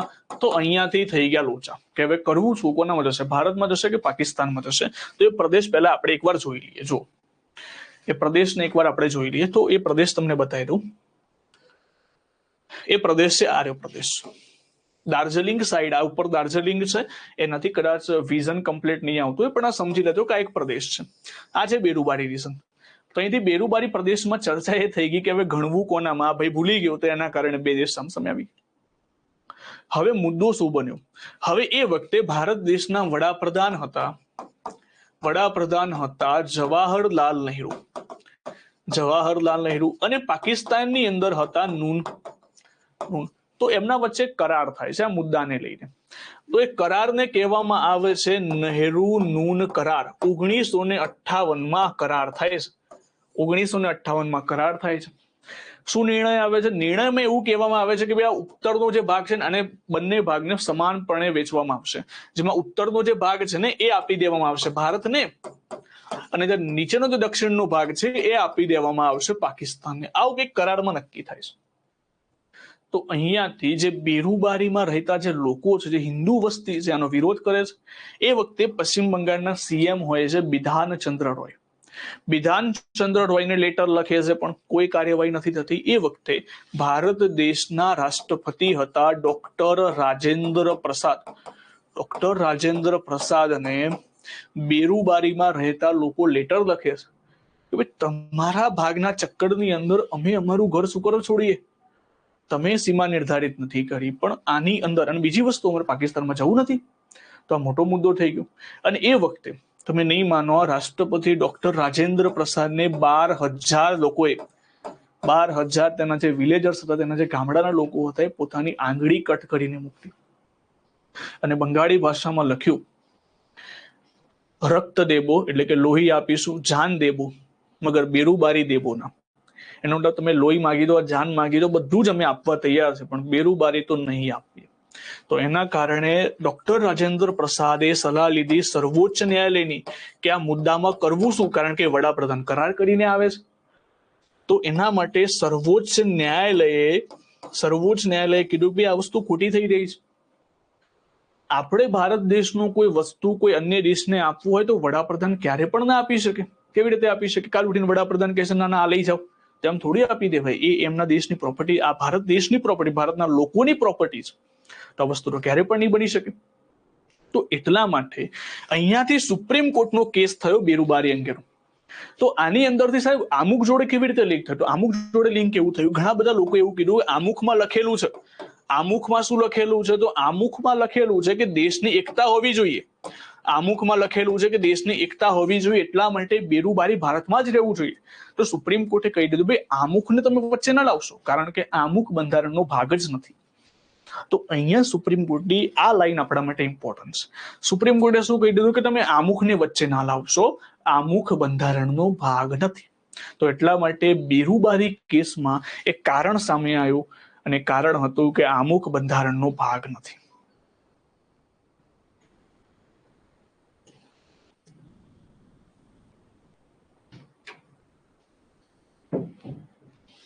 બરાબર? તો એ રીઝન સમજજો. ચલો હવે જો મને છે ને એ ટાઈપના ક્વેશ્ચન તમે ના પૂછશો કે સાહેબ આ પ્રશ્ન પૂછાય કે ના પૂછાય, એ તો પછી મને ક્યાંથી ખબર હોય? હું જાતે જ પેપર કાઢતો હોય તો હું તમને ડાયરેક્ટ આ બધું ભણાવું જ નહીં. હું તમને ડાયરેક્ટ જ આપી દઉં ભાઈ આ પેપર છે, વાંચી લો. સમજણ ઇમ્પોર્ટન્ટ છે, બરાબર? તો એ વસ્તુ થોડું ધ્યાનમાં રાખજો. પેપરમાં પ્રશ્નો પૂછાય ના પૂછાય એનો કોઈ મતલબ નથી. મેં તમને જે વસ્તુ કીધી અહીંયા મેં લખી દીધી કે સાહેબ આ આઈએમપી છે, અહીંયાથી પ્રશ્ન પૂછાવાના ચાન્સીસ છે. પૂછાય પણ ખરા, ના પણ પૂછાય, હું કઈ અંતર્યામી નથી, બરાબર? એ તો તમને પણ આઈડિયા હશે. તો એ રીઝન નથી, ખાલી આપણું કામ છે સમજણ મેળવવાનું. એ આપણા હાથમાં જ નથી. જે આપણા હાથમાં નથી એની ચર્ચા જ નહીં કરવાની આપણે. ચલો, તો અહીંયાથી આ બેરુબારી કેસમાં તમારે યાદ રાખવાનું, બેરુબારી કેસમાં શું યાદ રાખશો? બેરુબારી કેસમાં તમારે યાદ રાખવાનું છે કે સર્વોચ્ચ ન્યાયાલયે શું કહ્યું? સર્વોચ્ચ ન્યાયાલયે કહેવામાં આવ્યું, સર્વોચ્ચ ન્યાયાલયે કહ્યું કે આમુખ એ બંધારણનો ભાગ નથી. આમુખ એ બંધારણનો ભાગ નથી. હવે જો મારે આ પ્રકારની સ્ટોરી કહેવાની કોઈ જરૂર નથી, પણ મને એવું છે કે તમને બધાને યાદ રહી જાય. બાકી હું સિમ્પલ લાઈનમાં પણ તમને લખાઈ શકતો હતો કે આમુખ બંધારણનો ભાગ નથી, ગોખી મારો. પણ મને એવું છે કે તમે ગોખ્યા કરતા સમજો વધારે કે આ બેરુબારી શું છે, કેમ ઇસ્યુ થયો આનો, એટલે તમને પછી યાદ રહી જાય કે ના આ વસ્તુ સ્ટોરી બની હતી, બરાબર છે, કે આની અંદર સુપ્રીમ કોર્ટે કહી દીધું આમુખ બંધારણનો ભાગ. ઓકે, હવે જો આમુખ બંધારણનો ભાગ નથી ગણવામાં આવ્યો તો અહીં મુદ્દો થઈ ગયો. હવે પછીથી સુપ્રીમ કોર્ટનો એક બીજો કેસ થયો. આ બીજો કેસ હતો કેશવાનંદ ભારતી કેસ. કયો case? Keshavananda Bharati case. 1973 24 April 1973 ના રોજ કેશવાનંદ ભારતી કેસ થયો. હવે કેશવાનંદ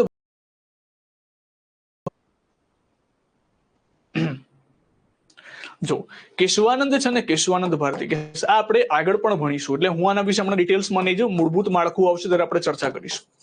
કેશવાનંદ ભારતીનો પોતાનો એક આશ્રમ હતો.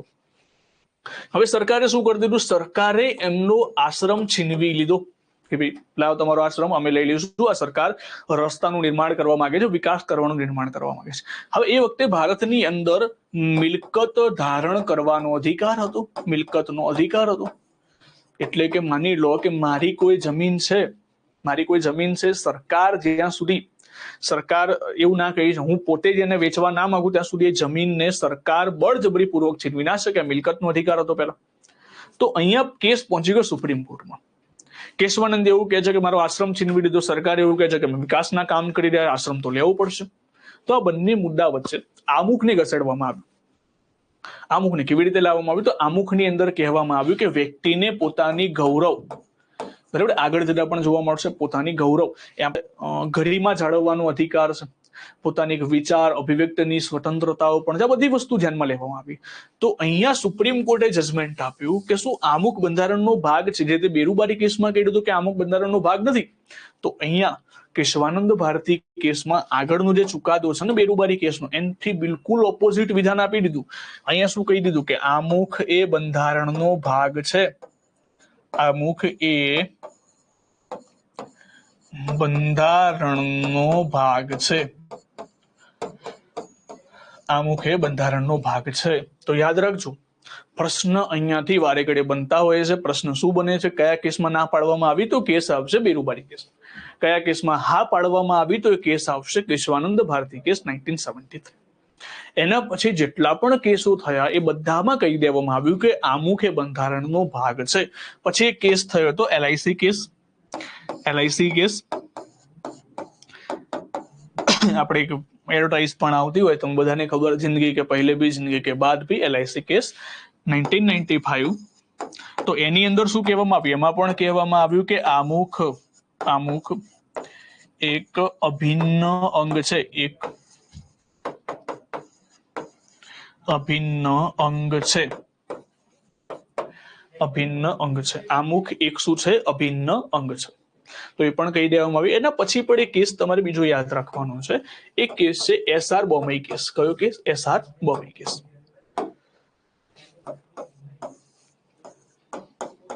SR Bombay case. SR Bombay કેસમાં પણ શું કહી દેવામાં આવ્યું કે આમુખ એ બંધારણનો ભાગ છે, આમુખ એ બંધારણનો ભાગ છે. આ બધા કેસો થયેલા છે. આમુખ એ બંધારણનો ભાગ છે. ટૂંકમાં તમારે યાદ રાખવાનું છે, અહીંયા બેરુબારી આવે તો ના, એના સિવાયના બધા જે કેસો છે, કયા કયા કેસો? Keshavananda Bharati case, LIC case અને SR બોમ્બે કેસમાં કહી દેવામાં આવ્યું કે ભાગ છે, ભાગ છે, ભાગ છે. અને અહીંયા કહેવામાં આવ્યું અંગ છે, અહીંયા ભાગ નથી. બરાબર, ખ્યાલ આવી ગયો આટલી વસ્તુમાં? તો આમુખ વિશે સુપ્રીમ કોર્ટની અંદર આમ તો ઘણા બધા કેસીસ આવે છે, સજ્જનસિંહનો કેસ આવે છે, પણ એ બધા આપણે કામના નથી. આપણે અહીંયાથી જેટલી મેટર છે એટલું તમારે યાદ રાખી લેવાનું છે. આગળ વધી આવે તો અહીંયાથી તમને શું ખબર પડી કે અમુક બંધારણનો ભાગ છે કે નહીં? તો બિલકુલ છે સાહેબ. પહેલા ના પાડવામાં આવી, પછીથી કહી દેવામાં આવ્યું કે અમુક બંધારણનો ભાગ છે. ચલો, બીજો ક્વેશ્ચન હું તમને પૂછું કે સાહેબ માની લો કે હાલમાં મારે આમુખમાં કોઈ બદલાવ કરવો હોય, આમુખમાં મારે કોઈ બદલાવ કરવો હોય તો બદલાવ કરી શકાય કે ના કરી શકાય? આમુખમાં મારે કોઈ શબ્દ ઉમેરવો હોય, કોઈ કાઢવો હોય તો કરી શકું? એનો મને આન્સર આપો. કરી શકાય કે ના કરી શકાય? ચલો, હા પહેલો આન્સર આવી ગયો છે, હા. નો શું વાત છે? કરી શકાય, ના કરી શકાય, એટલે બધાના અલગ અલગ મત છે. ના કરી શકાય, ના કરી શકાય. આ ના વાળા છે ને, ના વાળા, થોડું લોજિકલી વિચારો કે આપણે 42માં સુધારામાં 3 શબ્દો તો ઉમેરે. કયા કયા શબ્દો? સમાજવાદી શબ્દ, બિન સાંપ્રદાયિક શબ્દ અને અખંડિતતા શબ્દ. તો ઉમેરી તો નાખે આની અંદરથી. થોડું લોજિક વાપરો તો પણ આન્સર આવી જશે. તો એનો મતલબ છે કરી શકું. પણ કેવી રીતે કરી શકાય એની આપણે ચર્ચા કરીએ કે આમુખમાં સુધાર થઈ શકે કે ના થઈ શકે. તો એ લખજો મુદ્દો, આમુખમાં બદલાવ, આમુખમાં બદલાવ. તો આમુખમાં બદલાવ કરી શકાય. તો અહીંયા લખી દેજો બદલાવ થઈ શકે, પરંતુ એક કન્ડિશન છે. શું કન્ડિશન છે? તમારે એનું મૂળભૂત માળખું ચેન્જ નથી કરવાનું. સાહેબ મૂળભૂત માળખું એટલે શું? તો આમુખની અંદર જેટલી પણ સેન્ટેન્સોના જે મિનિંગ છે ને એ બદલાવાના જોઈએ. એનો મતલબ છે કે મેં લખેલું છે સામાજિક ન્યાય, બરાબર, તો અહીંયા મારી સામાજિક ન્યાયની જે વ્યાખ્યા છે ને ઓછી નથી કરવાની. હા, તમે એને વધારી શકો છો.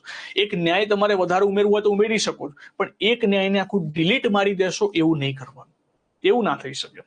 એનો મતલબ જે બદલાવ થઈ શકે, પરંતુ જે મૂળભૂત માળખું છે, મૂળભૂત જે ઢાંચો છે એવું એવું રહેવું જોઈએ. ઉદાહરણ તરીકે માની લો કે હું તમને એમ કહું છું કે આ તમારું એક મકાન હું તમને આપી દઉં, એક ખોખું આપી દઉં. હું તમને એમ કહું છું કે ખોખાની અંદર તમારે જે ડિઝાઇન કરવી હોય બધી ડિઝાઇન કરો, અંદર જેટલું પણ ઇન્ટિરિયર બનાવવું હોય, જેટલું પણ ફર્નિચર બનાવવું હોય બધું બનાવો, પરંતુ આની દિવાલોને કોઈ પણ જાતની નુકસાન ના થવું જોઈએ. અંદરથી તમારે હવે જો ઇન્ટિરિયર નાખશો, ફર્નિચર નાખશો, શું કરશે? શણગારવામાં આવશે. તો તમે અંદર જેટલું શણગારવું હોય શણગારો, પરંતુ મકાનને પણ એ ખીલ્લી પણ નથી મારવાની. તો એવી વસ્તુ થઈ ગઈ. એટલા માટે આમુખમાં જે લખેલું છે ને, આમુખમાં તમારે બદલાવ, તમારે જો એડ કરવું હોય અથવા તો કોઈ શબ્દની મર્યાદા, જેમ કે આપણે લખી દીધું એકતા પહેલા હતું, તો એકતાથી પણ ઉપર શું આવે? અખંડિતતા. તો આપણે લખી દીધું એકતા અને અખંડિતતા લખ્યું કે નહીં? તો આ વસ્તુ છે. તો આ વસ્તુ તો અહીંયા શું કરી દીધું? અહીંયા તમે શબ્દોનો વધારો કરી શકો, પરંતુ એનું મૂળભૂત માળખું ના બદલી શકો. બરાબર? એટલા માટે તમારે યાદ રાખવાનું છે, બદલાવ થઈ શકે પરંતુ મૂળભૂત માળખું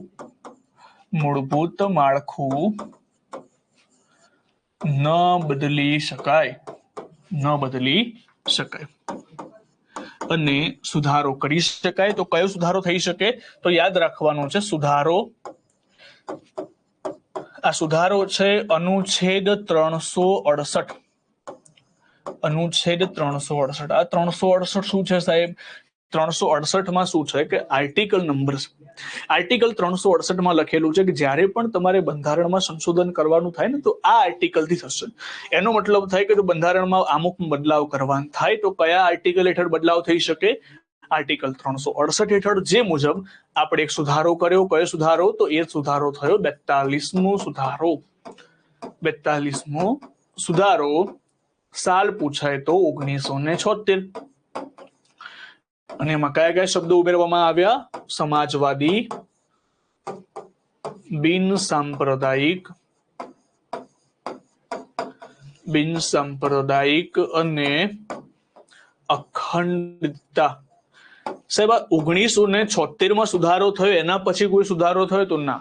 તો માત્ર કેટલી વખત સુધારો થયો છે? માત્ર એક વખત જ સુધાર કરાયો છે. એક વખત જ. તમને પ્રશ્ન પૂછાય કે આમુખમાં કેટલી વખત બદલાવ થયા છે? તો એક જ વખત બદલાવ કરવામાં આવ્યો છે, અથવા તો એક જ વખત સુધાર કરવામાં આવ્યો છે. એના પછી ક્યારેય પણ સુધારો થયેલો નથી. તો આ થઈ ગયો આમુખમાં બદલાવ. બને? ચલો, એના પછી બીજી વાત કરું. ઉદાહરણ તરીકે મેં કીધું કે માની લો કે મને સામાજિક ન્યાય મળશે. ઉદાહરણ તરીકે માની લો કે હું કોઈ રેસ્ટોરન્ટ્સમાં ગયો, બરાબર? હા, રેસ્ટોરન્ટ્સની અંદર પછી કેવું છે, રેસ્ટોરન્ટ્સની અંદર માની લો કે હમણાં બોલિવૂડના બધા એક્ટર આવે હતા, તો માની લો કેટરીના કૈફ જો રોકાઈ હોય, હું એવું કહીશ કે ના મને કેટરીના કૈફની બાજુવાળો રૂમ જોઈએ છે, મને ના પાડી દેશે તો મારો સામાજિક ન્યાય ભંગ થયો તો ના. એ સિક્યોરિટીની વસ્તુ છે, સિક્યોરિટી માટે ના પાડી શકે. પરંતુ માની લો કે હું રેસ્ટોરન્ટ્સમાં જઉં છું, રેસ્ટોરન્ટ્સમાં એમ કે ભાઈ તમે આ જાતિના છો ને એટલે તમને એન્ટ્રી નહીં મળે. ચલો, આ જાતિના છો એટલે એન્ટ્રી નહીં મળે. તો અહીંયા તમને જોવા મળશે કે મને સામાજિક ન્યાય મળશે. સામાજિક ન્યાય માની લો કે મેં બંધારણનું માત્ર આમુખ વાંચેલું છે, તો શું હું આમુખને લઈને સુપ્રીમ કોર્ટમાં જઈ શકું? સુપ્રીમ કોર્ટમાં કહી શકું કે આમુખમાં લખાયેલું છે મને સામાજિક ન્યાય મળવો જોઈએ, તો આ રેસ્ટોરન્ટે મને અંદર ના આવવા દીધો, એને સજા કરો. તો શું સુપ્રીમ કોર્ટ આમુખના કારણે એને સજા કરી શકે રેસ્ટોરન્ટ્સને? એ તમે મને જણાવો, હા કે ના? કરી શકે કે ના કરી શકે? કરી શકે કે ના કરી શકે? ના કરી શકે. ના કરી શકે. ઘણા બધા હા ના આન્સર આપી રહ્યા છે. ચલો, બધા જે ના કહી રહ્યા છે એનું મને કોઈ રીઝન આપશે કે કેમ ના કરી શકે? એનું કોઈ રીઝન છે તમારી પાસે? હા વાળા તો ચલો સમજી શકે કે ભેદભાવ થઈ રહ્યો છે, પણ નાની અંદર કોઈ મને રીઝન જણાવશે?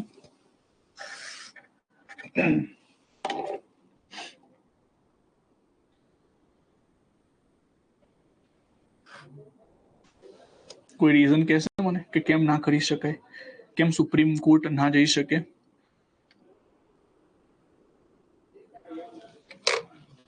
આ તાજનું શાસન ને બધું આવશે, બધું જ આવશે. શાંતિ રાખો, એ છેલ્લે ભણાવીશ.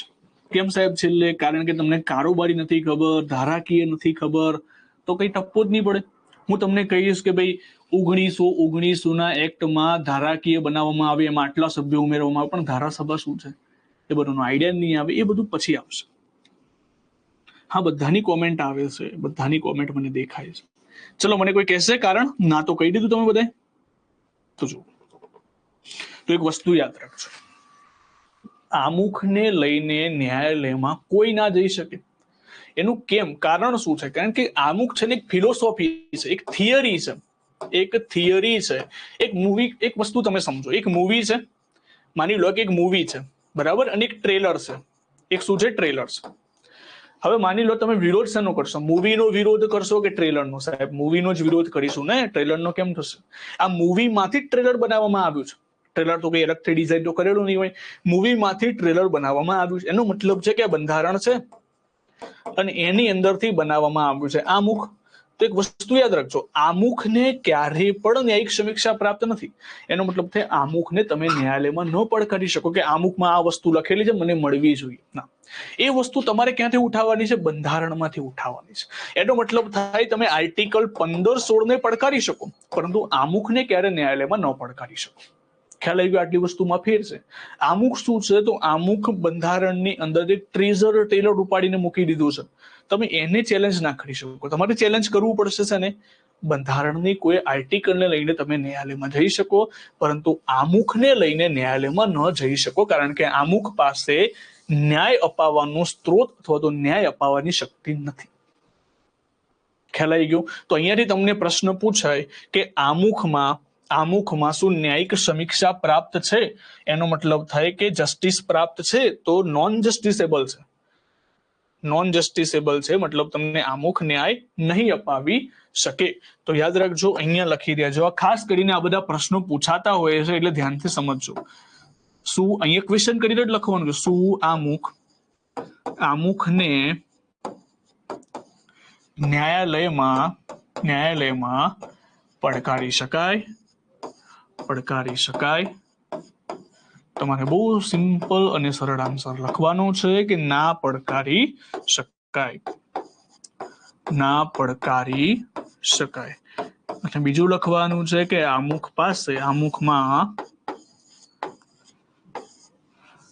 આમુખ પાસે કોઈ શક્તિનો સ્ત્રોત નથી. શક્તિનો સ્ત્રોત નથી, એની પાસે પાવર નથી કે તમને ન્યાય અપાવી. શક્તિનો સ્ત્રોત નથી.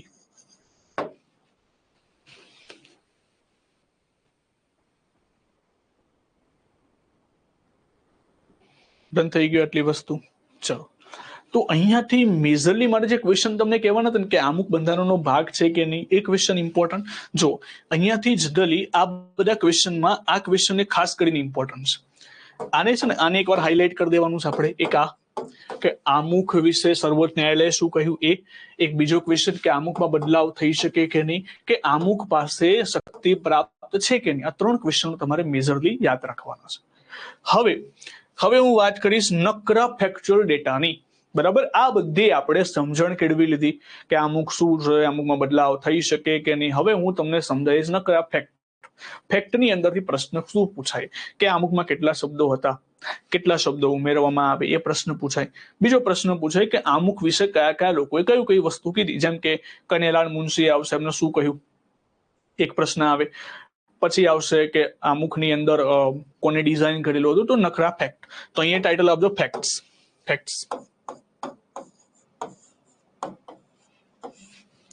તો સૌથી પહેલા લખજો આમુખની વિચારધારા. આમુખ વિશે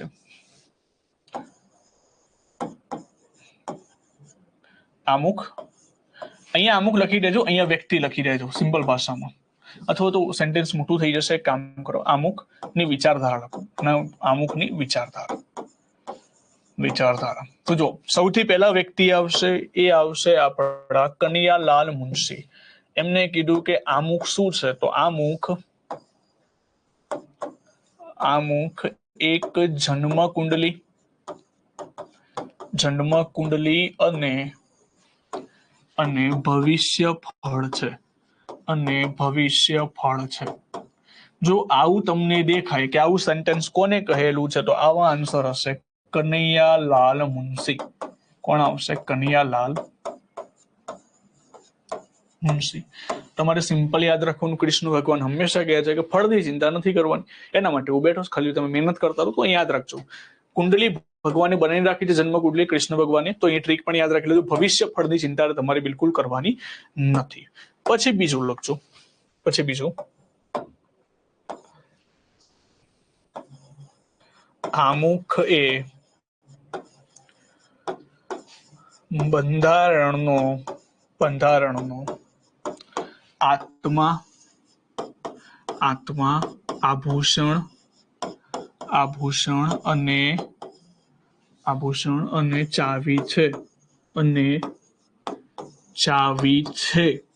બરાબર. તો આવું હવે જો આત્મા, આભૂષણ અને ચાવી છે, આવું કોને કહ્યું? આવું કહ્યું ઠાકોરદાસ ભાર્ગવ. ઠાકોરદાસ એટલે ઠાકોરદાસ છે, ઠાકુરદાસ બોલાય છે આમ તો, ઠાકોરદાસ ભાર્ગવ.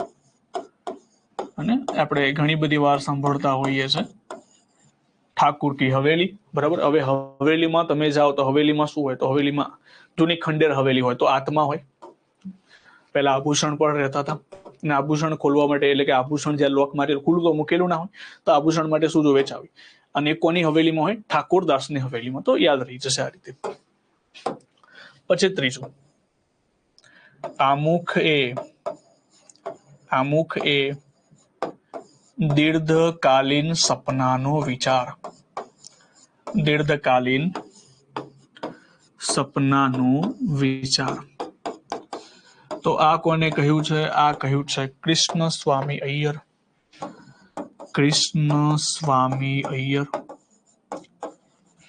સ્વામી અય્યર. આમ તો જ્યારે હું અય્યર બોલું તમને એક જ નામ યાદ આવે, બબીતા. બરાબર. પણ અહીં બબીતા નથી યાદ કરવાની, અહીંયા તમારે યાદ રાખવાની છે સપના. બરાબર. સપના તો અહીંયા આવશે અય્યર. દીર્ઘકાલીન સપનાનો વિચાર. બરાબર. તો અય્યર આવે તો સપના તમારે યાદ રાખી લેવાનું છે.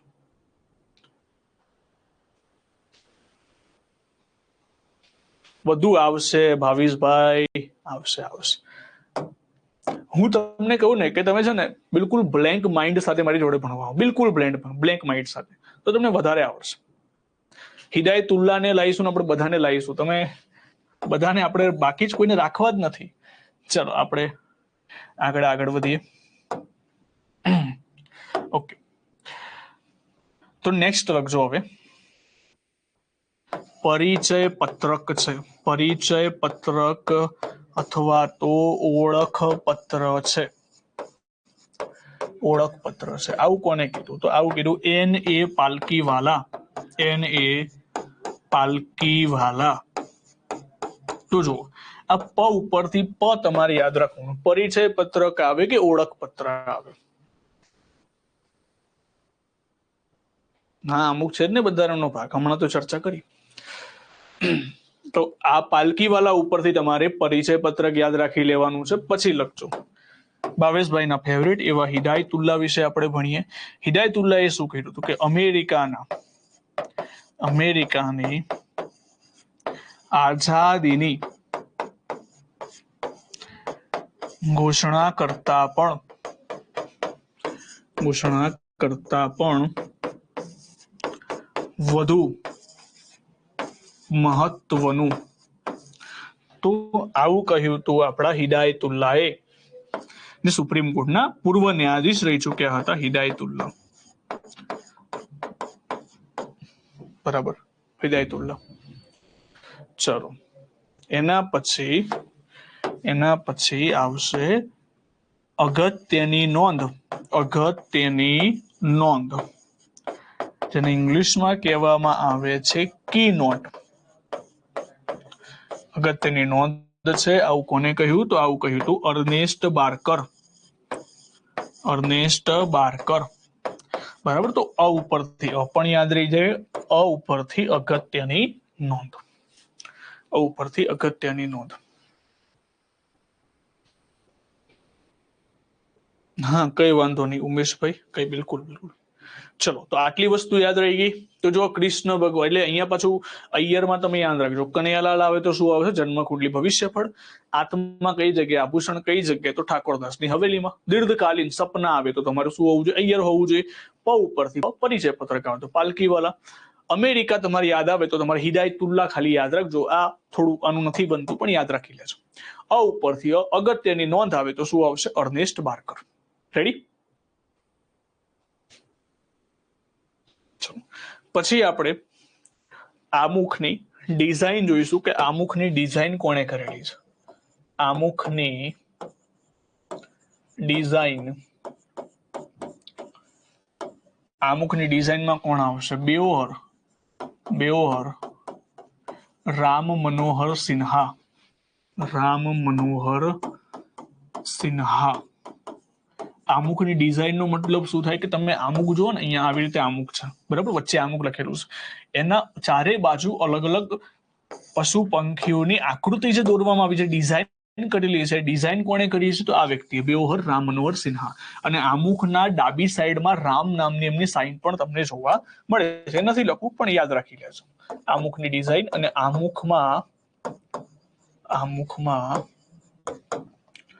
શબ્દો, અંગ્રેજી આવૃત્તિમાં કેટલા શબ્દો છે?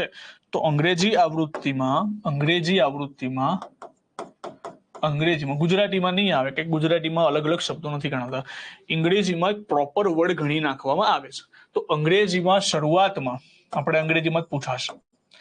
શરૂઆતમાં શબ્દ હતા 85. અત્યારે હાલમાં કેટલા છે? 3 શબ્દો નવા ઉમેરાયા છે. ત્યારે હાલમાં કેટલા છે? 88 વર્ડ, 88 શબ્દ તમને જોવા મળે છે. 88 શબ્દ તમને જોવા મળે છે. બરાબર. તો અહીંયાથી આપણે આમુખને સંપૂર્ણ રીતે કમ્પ્લીટ કરીએ છીએ. તમારો બંધારણના સિલેબસમાં જે મેં પહેલો ટોપિક લખાયો તો આમુખ, એને આજે આપણે પૂરો કર્યો છે. હવે એના ક્વેશ્ચન જોઈશું, પછી આપણે બીજા ટોપિક તરફ આગળ વધીશું.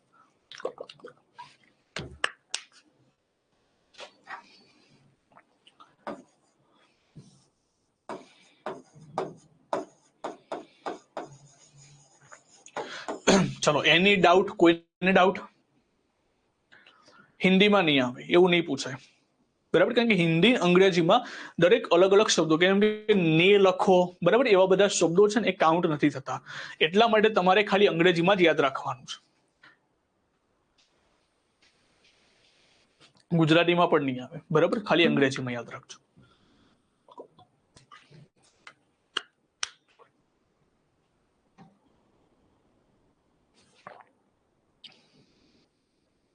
હા, મેં કહ્યું ને તમને.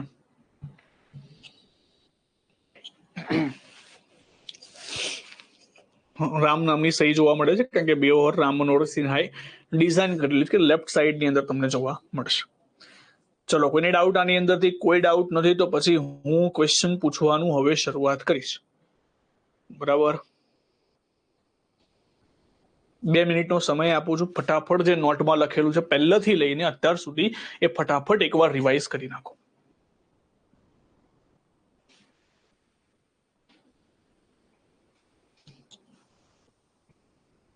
હા, બધું આવશે. રાષ્ટ્રગીત, રાષ્ટ્રધ્વજ બધું લાવીશું, પણ પેલા કરાયું છે એ પેલા ભણી લો. આમાં નહીં આવે, એ આવશે, બધું જ આવશે. એ બંધારણ હવે જે નેક્સ્ટ ટોપિક આવશે ને એના ઉપર આપણે જોઈશું. પહેલા શરૂઆતમાં જે હતા ને 85 શબ્દો હતા. આપણે કીધું કે 42માં સુધારામાં 3 ઉમેરવામાં આવેલા. હાલમાં કેટલા થઈ ગયા? હાલમાં 88 વર્ડ થઈ ગયા. સમાજવાદી, સોશિયાલિસ્ટ, બિન સાંપ્રદાયિક, સેક્યુલરિઝમ, અખંડિતતા, એ 3 શબ્દો ઉમેરીને આપણે ટોટલ 88 વર્ડ થઈ ગયા, એમ કહેવા માંગુ છું. બહુ ઉતાવળ, ધીરજ રાખો, બસ ધીરજ રાખો, બધું જ આવશે. જમણવારમાં જઈએ તો એકી સાથે બધું ના ખાઈ લેવાનું હોય, આરામથી બધું ખાવાનું હોય. હા, આમુખ ન્યાય ન અપાવી શકે. જો આમુખ ન્યાય ન અપાવી શકે એનો મતલબ શું થાય કે આની અંદરથી મારે જોડે જો કોઈ ભેદભાવ થાય છે ને તો હું આમુખને ના લઈ શકું. અહીંયા મેટર શું થયો? અહીંયા મેટર એટલા માટે થયો તો એટલા માટે શું કહી દીધું અહીંયા સુપ્રીમ કોર્ટમાં બેરુબારી કેસમાં કે આમુખ બંધારણનો ભાગ જ નથી. કેશવાનંદમાં કહેવામાં આવ્યું કે આમુખ બંધારણનો ભાગ છે, પરંતુ કેશવાનંદ ભારતી કેસમાં બીજું પણ એ કહેવામાં આવ્યું કે આમુખ કોઈ શક્તિનો સ્ત્રોત નથી. આમુખ બંધારણનો આપણે ભાગ ગણીશું, પણ આમુખ તમને ક્યારેય પણ ન્યાય નહીં અપાવી શકે. બરાબર, એ કહેવા માંગુ છું. બસ આખું આમુખ 85 વર્ડનું બનેલું છે. ચલો ઓકે, શરૂઆત કરીએ ક્વેશ્ચન થી.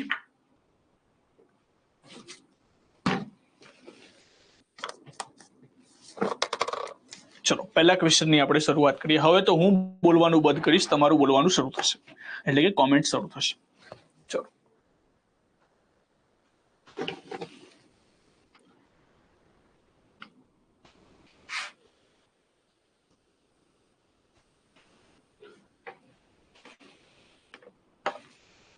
જો પહેલો ક્વેશ્ચન છે. જો યુપીએસસી 2017 નો ક્વેશ્ચન છે, પણ તમને આવડશે, વિશ્વાસ છે મને.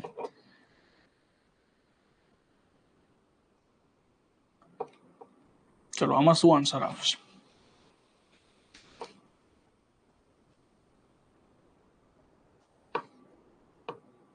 યસ, વેરી ગુડ, પહેલો જ આન્સર આવી ગયો છે. મકવાણા ભાઈ, ખોટા જઈ રહ્યા છો તમે. Yes, very good, very good, very good. Ravindrabhai Tadvi, બિલકુલ રોંગ. હું નામ યાદ રાખવાનું શરૂ કરીશ. Yes yes yes, very good, very good. હા બિલકુલ, બધાનું જનરલી 2 આન્સર ખોટા દેખાયા છે, બાકી બધાના રાઈટ છે. Yes, very good, very good, very good, very good બધા. ચલો તો આમાં પ્રાઇવેટ ચેટ છે, તમે બધાને તમારી કમેન્ટ દેખાય છે કે મને એકલાને જ દેખાય છે? આમાં તો મને ખબર પડે. આમાં કદાચ પ્રાઇવેટ ચેટ નથી લાગતી મને. જો યસ, હું રીઝન માંગીશ તમારી પાસે. જો આમાં તો રીઝન માંગવા જેવું કઈ છે નહીં. આની અંદર જુઓ કે સ્વતંત્રતા કેટલા પ્રકારની નથી દેખાતી ને? Okay, very good. ચલો તો બધા બરાબર છે. 2 આન્સર ખોટા દેખાયા છે, બાકી બધાના સાચા છે. જો વિચારની સ્વતંત્રતા સાહેબ, હા 5 પ્રકારની સ્વતંત્રતા. ફ્રાન્સ દેશ. આર્થિક શું આવે? આર્થિકમાં તો ન્યાય આવે ને. આર્થિક સ્વતંત્રતા થોડી છે. આર્થિક શું છે? આર્થિક ન્યાય છે. ન્યાય કેટલા પ્રકારના? 3 પ્રકારના. કયા કયા હશે? અસર, આર્થિક, સામાજિક અને રાજકીય. કયા દેશમાંથી? ઊંધું કરી નાખો, રશિયા. તો આમાં રાઈટ આન્સર શું આવશે? બી આનો સાચો આન્સર રહેશે. આ પ્રાઇવેટ જ રાખીશું, પ્રાઇવેટ રાખીશું. રોજ દેખાય છે કઈ વાંધો નહીં, મારા લેક્ચરમાં નહીં દેખાય. ચલો એ સારું રહેશે. ચલો બીજો ક્વેશ્ચન આવડી ગયો ને? યુપીએસસી ના ક્વેશ્ચન તમે સોલ્વ કરો, પછી આનાથી વધારે શું જોઈએ આવે આપણે? ભારતના બંધારણના નિર્માતાઓનું મત નીચેનામાંથી શેમાં પ્રતિબિંબિત થાય છે? આ તો વિચાર્યા વગર તમે આન્સર આપી દેશો કે સાહેબ તમે એક જ ટોપિક ભણાયો છે, તો આન્સર શું હોવું જોઈએ? પણ જો ક્વેશ્ચન લાવવાનો મારો મતલબ એ છે કે અહીંયાથી સમજવાનું છે કે બંધારણના નિર્માતાઓનું મત. તો એ આ છોટું ભાઈ કહી રહ્યા છે બી આન્સર. મૂળભૂત રીતે એ તો ભણાવ્યું જ નથી મેં. ના આવડે ને તો એ બધાનો આન્સર આવે, પ્રસ્તાવ ના આવે, આમુખ આવે. જો હવે જો નિર્માતાઓનું મત પ્રતિબિંબિત થાય છે એનો મતલબ જુઓ કે આપણે અલગ અલગ વિચારધારાઓ જોઈ ને. જેમ કે કનૈયાલાલ મુનશીએ શું કીધું? કનૈયાલાલ મુનશીએ કીધું ભાઈ આ વસ્તુ હોવી જોઈએ. જવાહરલાલ નહેરુએ કીધું ભાઈ બંધારણ આપણું આમુખ આવું હોવું જોઈએ, તેવું હોવું જોઈએ. દરેક લોકોનો એક મત હતો, દરેક લોકોની એક વિચારધારા હતી કે આપણું ઉદ્દેશ્ય પ્રસ્તાવ આવું હોય, આપણું બંધારણ આવું હોવું જોઈએ. તો બધાના લોકોના જે ઉદ્દેશ્ય હતા, બધા લોકોના મત કઈ જગ્યાએ રજૂ થયા? તો પ્રસ્તાવનાની અંદર. તો આની અંદર રાઈટ આન્સર શું આવે? પ્રસ્તાવના. બરાબર. પણ આ પ્રશ્ન જ્યારે પણ આ બધા ટોપિક પૂરા થઈ જાય પછી પણ યાદ રાખવાનું છે કે અહીંયા આન્સર શું આવશે? અહીંયા પ્રસ્તાવના આવશે. ચલો ક્વેશ્ચન નંબર 3. આ પ્રશ્ન પૂછાયો છે હિસાબી અધિકારી વર્ગ 2 2023 નો લેટેસ્ટ ક્વેશ્ચન છે. તમને જે પ્રશ્નો જોવા મળશે 2018 થી લઈને મેક્સિમમ 2017 થી લઈને 2023 સુધીના મેં પ્રશ્નો કવર કરેલા છે. અને આપણે બધા ક્લાસ 1-2 ના પ્રશ્નો લઈશું, એટલે ક્લાસ 3 ની અંદર ઓટોમેટિકલી આવી જાય. ચલો શું આન્સર આવશે? જો સાહેબ 42માં સુધારા 3 શબ્દો કયા કયા? સમાજવાદી, બિનસાંપ્રદાયિક અને અખંડિતતા. સાર્વભૌમ તો ના, સાર્વભૌમ તો પહેલાથી હતું. સમાજવાદી, બિનસાંપ્રદાયિક, લોકશાહી ના આવે. આન્સર આવશે 2 અને 3. ડી આન્સર પરફેક્ટ આન્સર છે. વેરી ગુડ, બધાનું સાચું છે. બધાનું સાચું છે. ક્રિયા ચૌધરી આન્સર આપી રહ્યા છે 1 અને 2. સાર્વભૌમ તો પહેલાથી ઉમેર દેવામાં આવ્યું હતું. સોરી, સાર્વભૌમ તો પહેલાથી હતું જ. સમાજવાદી અને બિનસાંપ્રદાયિક પહેલાથી ઉમેરવામાં આવ્યું, પછીથી ઉમેરવામાં આવ્યું. જો આવો પ્રશ્ન ફરી ક્યાંક રિપીટ થયેલો તમને જોવા મળશે. 42માં સુધારા 1976 પહેલા ભારતના સંવિધાનના આમુખમાં નીચેનામાંથી કયો શબ્દ ન હતો? ચલો, આનો શું આન્સર આપશે? Very good, very good, very good, very good. ચલો, નિકિતા ચૌહાણ, ધવલભાઈ, મનીષા મકવાણાવ, વનરાજભાઈ, રવિરાજ, બધાનો રાઈટ છે. કેમ?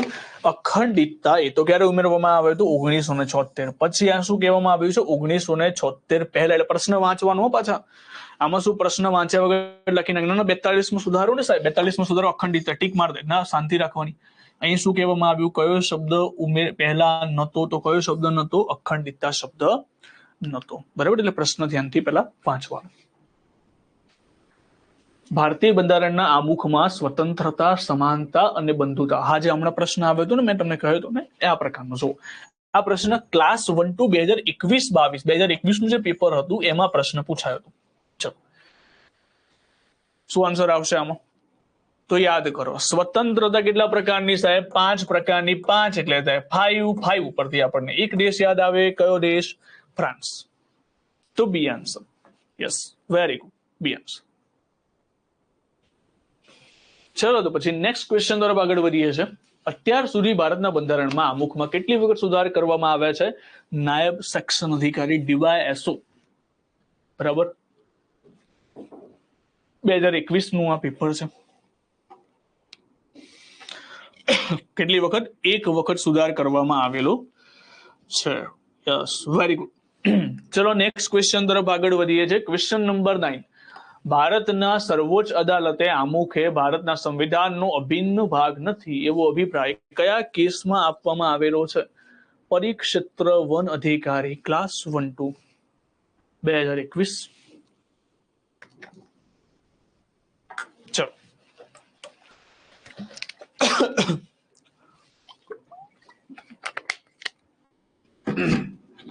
હવે જો બહુ સિમ્પલ છે ને.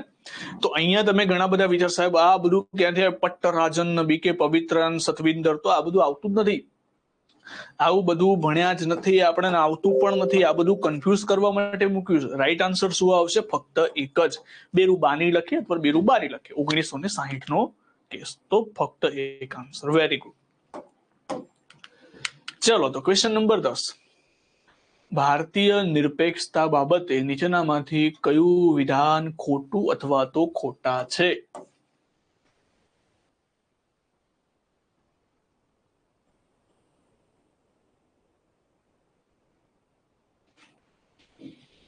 ચલો, હા, પરીક્ષામાં એવું થશે કે તમે જે નહીં વાંચેલું હોય ને એના ઉપર કન્ફ્યુઝ થશો કે આવું બધું ક્યાંક આવતું હશે, અને એ ધ્યાન રાખવાનું. ચલો,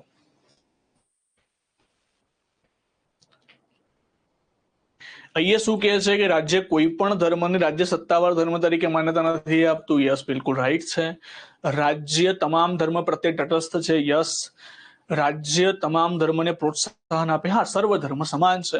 રાજ્ય ધર્મને માન્યતા આપતું નથી. ધર્મને લોકોની ખાનગી બાબત માને છે. બિલકુલ નથી માનતું.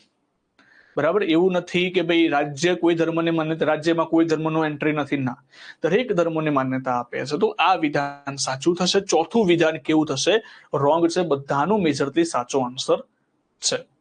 દેવિકા આન્સર સી તરફ છે. ખોટો આન્સર છે. અહીંયા જો ખોટા લખેલા છે અને એટલા માટે આન્સર શું થશે? ફક્ત 4. નેક્સ્ટ ક્વેશ્ચન, જેને કોઈ ડાઉટ હોય મને પૂછી શકે છે, પણ આવડવું બધાને જોઈએ. ચલો, હવે તમે જુઓ આ પ્રશ્ન તમે જોશો ને તો અહીંયા પરિક્ષેત્ર વન અધિકારી વર્ગ 2 ની અંદર 2021 પૂછાયેલો પ્રશ્ન છે, અને આ બીજો પ્રશ્ન ફરીથી 2020 ની અંદર 2019 ક્વેશ્ચન પૂછાયો હતો. 2019 same to same question, same to same. આ પ્રશ્ન શેની અંદર હતો? STI, રાજ્ય વેરા નિરીક્ષક, સ્ટેટ ટેક્સ ઇન્સ્પેક્ટર ની અંદર પૂછાયો હતો. સેમ ટુ સેમ ક્વેશ્ચન છે, કોઈ ચેન્જ નથી. ખાલી ઓપ્શન બદલ્યા છે. ઓપ્શન ખાલી બદલાયા છે. બેઠો ક્વેશ્ચન આવ્યો છે ને. શું લખેલું છે કે ભારત કોઈ ધર્મને સત્તાવાર ધર્મ તરીકે, યસ. તમામ ધર્મોને નિષ્પક્ષ, યસ. ભારત તમામ ધર્મોને પ્રોત્સાહન આપે, યસ. કોઈ ધર્મને માન્યતા નથી આપતું. વ્યક્તિગત બાબત ગણે છે, તો ખાનગી બાબતની જગ્યાએ વ્યક્તિગત બાબત કરી નાખી. બાકી વસ્તુ તો એ જ છે. એટલે આન્સર શું આવશે? ફરીથી ફક્ત 4 છે ને. Repeated question. હવે તો જીપીએસસી રિપીટેડ ક્વેશ્ચન કરતી હોય તો પછી આપણામાં તો આવવાના 100% આવવાના છે.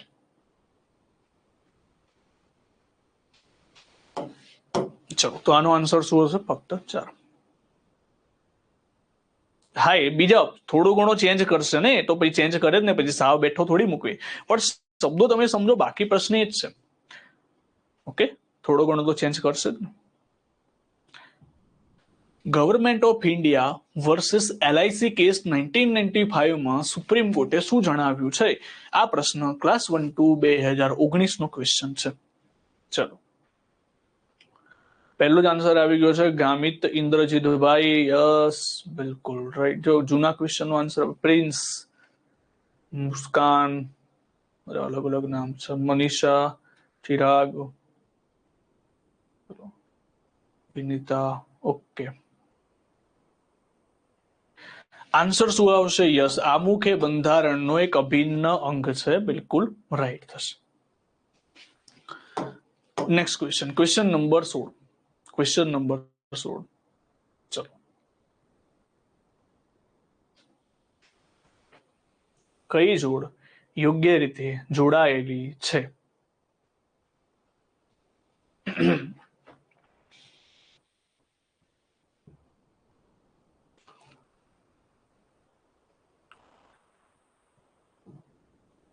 યસ, પહેલો આન્સર આવી ગયો છે ફાલ્ગુની. પછી બીજું કોણ છે? નીતા, પછી ભાવેશભાઈ. બિલકુલ રોંગ છે આન્સર તમારો. રવિરાજ, યસ, બિલકુલ રાઈટ છે. વિનિતા રોંગ. પૂજા સાચું છે. ઉમેશ રોંગ. દેવિકા બિલકુલ રાઈટ. Right right right. જે લોકોએ ડી આન્સર આપ્યો છે પરફેક્ટ છે. એ વાળા રોંગ છે. કેમ સાહેબ એ વાળા રોંગ? જો અહીંયા શું લખેલું છે, આ થોડું રીઝનિંગ નો પ્રશ્ન તમે ગણો. ન્યાયના કેટલા પ્રકાર? 3 પ્રકાર. કયા કયા? આર્થિક, સામાજિક, રાજકીય. બરાબર. સ્વતંત્રતા 5 પ્રકારે, એમાં વિચાર છે, અભિવ્યક્તિ છે, માન્યતા છે, શ્રદ્ધા પણ એ પણ આવશે. સમાનતા તો દરજ્જા તકની સમાનતા. બંધુત્વતાનો એક પ્રકાર નથી એકલ નાગરિકતા, આવો પ્રકાર છે. આ તો બધા એકબીજાના પ્રકાર લખેલા છે. તો આવું ક્યાંય નથી જોવા મળતું. બરાબર. બંધુત્વનો મતલબ થાય કે ભાઈચારાની ભાવના, પણ એનો પ્રકાર નથી. એટલે આન્સર શું આવશે? 1, 2 અને 3 આનો રાઈટ આન્સર થશે. 1, 2 અને 3. ખ્યાલ આવ્યો આ વસ્તુમાં? તો પ્રકારોની વાત કરેલી હતી અહીંયા. Next question number 18. ભારતના બંધારણમાં આમુખમાં ન્યાય શબ્દ, પોલીસ ઇન્સ્પેક્ટર, બિન હથિયારી, વર્ગ 2, પીઆઈ 2018-19 નો ક્વેશ્ચન. ચલો, સિમ્પલ. ન્યાય તો ન્યાયમાં શું આવે સાહેબ? અસર, આર્થિક, સામાજિક, રાજકીય. ચલો, તો આ તો કોઈને ખોટો પડવો જ ના જોઈએ આવે. યસ, તો સી આન્સર.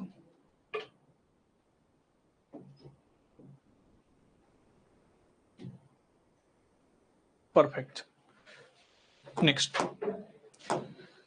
આમુખ એ ભારતના સાર્વભૌમ લોકશાહી પ્રજાસત્તાકનું જન્માક્ષર છે. આવું કોને કહ્યું? જવાહરલાલ નહેરુ, કમા મુનશી, ભીમરાવ આંબેડકર કે પછી ડોક્ટર રાજેન્દ્ર પ્રસાદ? ચલો, ઘણા બધા જવાહરલાલ નહેરુ કે છે. હવે થોડું ઘણું વિચારો. હું જન્માક્ષર કહું કે જન્મ કુંડલી કહું, બધું એક જ થયું ને ભાઈ. થોડા ઘણા શબ્દોમાં ચેન્જ રહેશે. તો આનો આન્સર શું આવે? આનો આન્સર આવશે કનૈયાલાલ મુનશી. રાઈટ આન્સર થશે. ચલો, નેક્સ્ટ ક્વેશ્ચન નંબર 20. નગરપાલિકા મુખ્ય વર્ગ 3 2018 નું પેપર. કયા કેસમાં સુપ્રીમ કોર્ટે એવો અભિપ્રાય આપ્યો કે આમુખને બંધારણનો ભાગ ન ગણી શકાય? કયો કેસ હતો એ?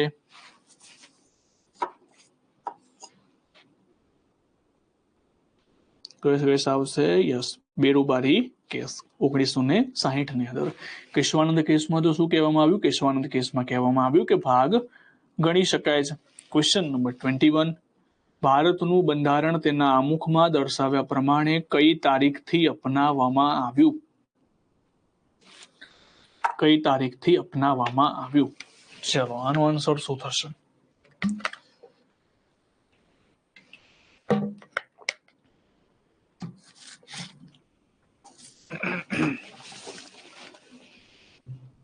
ચલો, આની અંદર બધાના આન્સર રોંગ જઈ રહ્યા છે. કોઈનો આન્સર મને સાચો નથી દેખાયો, સિવાય કે રવિરાજભાઈ, સિવાય Bhavya Mori. Yes yes yes yes, very good very good. Answer શું આવશે? આન્સર આવશે 26 નવેમ્બર 1949. 26 એક તરફ ક્યાં જાવ? 26 જાન્યુઆરી થોડી છે. 26 જાન્યુઆરી થોડી લેવાની છે આપણે. જો અહીંયા શું લખેલું છે? અહીંયા લખેલું છે અપનાવવામાં આવ્યું, સ્વીકારવામાં આવ્યું, લાગુ કરવામાં આવ્યું. મેં તમને બે જ શબ્દો યાદ રાખ્યા હતા. જો તમને અમલ દેખાય અથવા તો લાગુ દેખાય તો તમારે જવાનું છે 26 જાન્યુઆરી ઉપર. એના સિવાયની કોઈ પણ તારીખ આવે 26 નવેમ્બર 1949 તમારો રાઈટ આન્સર રહેશે. ઘણા બધાના ખોટા પડ્યા છે. ઓવર કોન્ફિડન્સ અથવા તો દેખાય ભૂલની અંદર ભૂલ થઈ જાય, બરાબર. તો આ બધી વસ્તુ અહીંયા શીખવાની છે. પેપરમાં આવા પ્રશ્નો તો બિલકુલ ના જવા દેવાય. આ પ્રશ્ન કેવો છે? એકદમ ઈઝી પ્રશ્ન, આવડતો પ્રશ્ન છે. હવે આવા પ્રશ્નોમાં તમે ભૂલ કરશો તો પછી તમે ગણી લો કે જે તમને આવડે છે એમાં તમે ભૂલ કરી નાખો છો તો પછી મેરિટમાં તમે ઘણા નીચે જતા રહેશો, બરાબર. તો થોડુંક ધ્યાન રાખવાનું, થોડુંક વાંચવાનું, પછી તમારે આન્સર આપવાનો. ઉતાવળ નથી, મને કોઈ આન્સરની ઉતાવળ નથી. તમે શાંતિથી વાંચીને આન્સર આપો મને, પણ કમ્પ્લીટ આપો.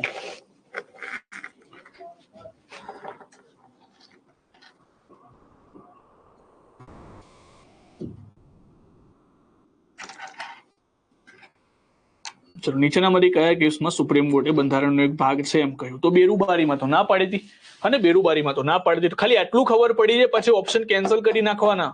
તો અહીંયા ડાયરેક્ટલી તમારે પછી 2 અને 3 જતું રહેવાનું છે. ડાયરેક્ટલી શું જતું રહેવાનું છે? અચ્છા, આડાવડી ઓપ્શન થઈ ગયા છે, ABCD આડાવડી થઈ ગયા છે. ઓકે, હા હા, તમે સમજી ગયા ને. પણ ટૂંકમાં અહીંયા 2 અને 3 આન્સર આવશે. 2 અને 3 થોડું ઓપ્શનમાં આડાવડી થઈ ગયું છે, કઈ વાંધો નહીં, બરાબર છે. તો અહીંયા સુધી લગભગ આ જેટલા પ્રશ્નો હશે, લગભગ 18 કે 19 જેટલા ક્વેશ્ચન હશે, અથવા તો 20 જેવા ક્વેશ્ચનો હશે. તો ટોપિક અને આપણે ક્લાસ 1-2 ના 20 પ્રશ્નો કરી દીધા. હવે તમારે શું કરવાનું? આ તો બધું મેં કરાયું, બરાબર. હવે તમારે શું કરવાનું છે? તમારે તમારું એક હોમવર્ક હું તમને આપીશ કે સાહેબ એટલું કરવાનું છે, અને હોમવર્ક તમારું હોવું જોઈએ એ તમારે પોતાની રીતે કરવાનું રહેશે. હોમવર્કમાં સૌથી પહેલી વસ્તુ છે એ છે રિવિઝન. આ પર્ટિક્યુલર એક ટોપિકનું કમ્પ્લીટ રિવિઝન કરી નાખવાનું છે. અને બીજું, પૂછાયેલા પ્રશ્નો. મેં ક્લાસ 1-2 ના એ બધા પ્રશ્નો તમને હમણાં 2017 થી બધા કરાવી દીધા. તમારે શેના કરવાના છે? ક્લાસ 3. અને બીજું એક વસ્તુ છે, દરેક સન્ડે કોઈને કોઈ એક્ઝામ લેવાતી હોય છે, બરાબર. દરેક સન્ડે એની અંદર તમે મારું ગુજરાત લખશો, એટલે મારું ગુજરાતની અંદર કોઈને કોઈ પેપર લેવાતું હોય, અને પેપરની અંદરથી તમારે આજનો જે ટોપિક ચાલ્યો છે એમાંથી કોઈ ક્વેશ્ચન પૂછાયો છે કે નહીં એ જોઈ લેવાનું. કે માની લો કે આમુખનો ક્વેશ્ચન પૂછાયો છે અને આમુખનો પ્રશ્ન આવડ્યો કે નહીં એ તમારે ચેક કરી લેવાનું દર સન્ડે. આટલું તમારે એક્ટિવ રહેવું પડશે જો પરીક્ષા પાસ કરવી છે તો. ડન. આટલું હોમવર્ક આપું છું. જેવો ટોપિક પૂરો થાય દર સન્ડે તમારે જોઈ જ લેવાનું. હા, તમને માની લો કે મૂળભૂત અધિકારનો કોઈ ક્વેશ્ચન પૂછાયો, તમારે સ્ક્રીનશોટ પાડીને રાખવાનું કે જ્યારે આવશે ને ત્યારે સરને આ પ્રશ્ન કરીશું, આનો આન્સર આવી જાય છે કે નહીં એ તમારે જોવાનું રહેશે. કોઈ પણ એક્ઝામ હોય, મેં તમને UPSC ના કરાવી દીધા, એટલે પછી તમારે એવું નહીં વિચારવાનું કે GPSC ની પરીક્ષા છે. કઈ પરીક્ષા? આપણે એને જોવાનો મતલબ જ નથી. એટલા માટે મેં તમને એક હાર્ડ લેવલ બતાવી દીધું કે ભાઈ આ પ્રશ્ન તમે સોલ્વ કરી શકતા હોય પછી કોઈ પણ મેટર નથી કરતું. હા, ગમે ત્યાંથી તમે જોઈ શકો, ગમે ત્યાંથી અલગ અલગ પેપરો મૂકતા જ હોય છે. અલગ અલગ ટેલિગ્રામ ગ્રુપ્સ છે જેમાં દર સન્ડે પેપર આવી જતા હોય છે. જે પણ કોમ્પિટિટિવ એક્ઝામ એટલે તમે પ્રેક્ટિકલ ખ્યાલ આવશે કે અમને આવડ્યું કે ના આવડ્યું, બરાબર.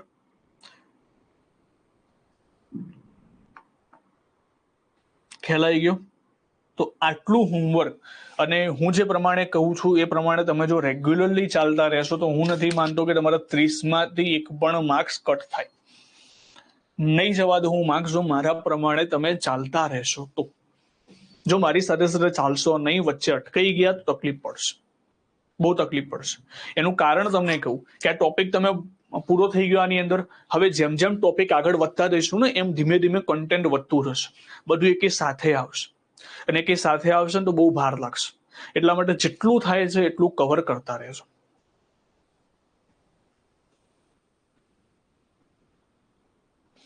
બરાબર, તો આ જ રીતે એક પ્રોપર સ્ટ્રેટેજીથી તમે ચાલતા રહેશો. ટોપિક કરો, એને રિવાઇઝ કરો ને પૂછાયેલા પ્રશ્નો કરો. બહુ સિમ્પલ વસ્તુ છે, બહુ સિમ્પલ વસ્તુ છે. પણ મેં તમને કીધું ને, બોલવું આસાન છે, કરવું અઘરું છે. અને પાસ થાય છે, સક્સેસફુલ થાય છે અને અનસક્સેસફુલ થાય છે, એમાં આટલી જ વસ્તુનો ફેર છે.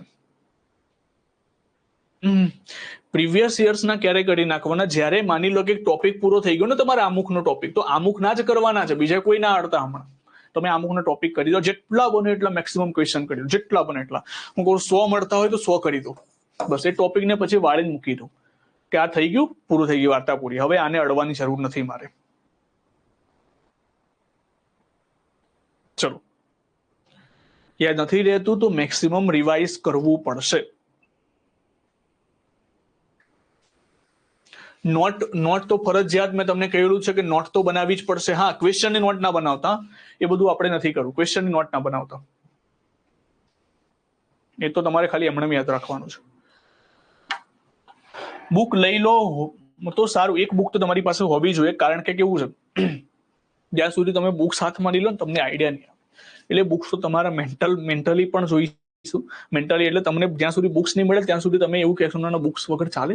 એટલા માટે બુક્સ લઈ લો, ગમે તે બુક્સ લઈ લો, કોઈ પણ સારી બુક્સ. ચલો,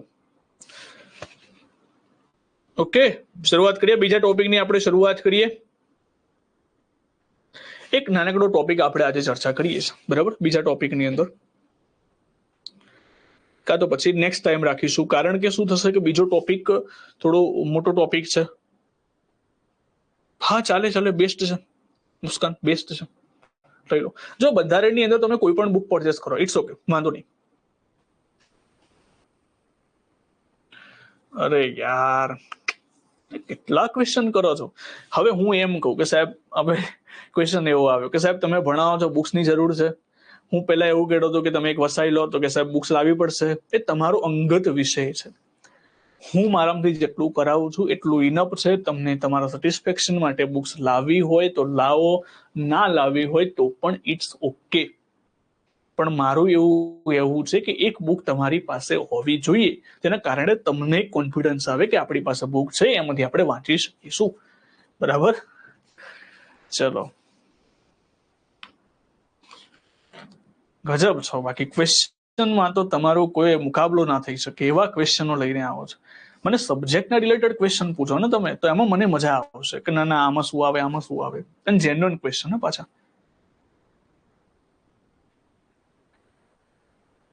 એ પોતપોતાનો વિષય છે. રિવિઝન કરતા કેટલો સમય લાગે પોતપોતાનો વિષય છે, એમાં હું ના કહી શકું. કે એ તો તમારા ઉપર ડિપેન્ડ છે, તમારા માઇન્ડ ઉપર ડિપેન્ડિંગ છે કે પહેલા કેટલું વાંચેલું છે.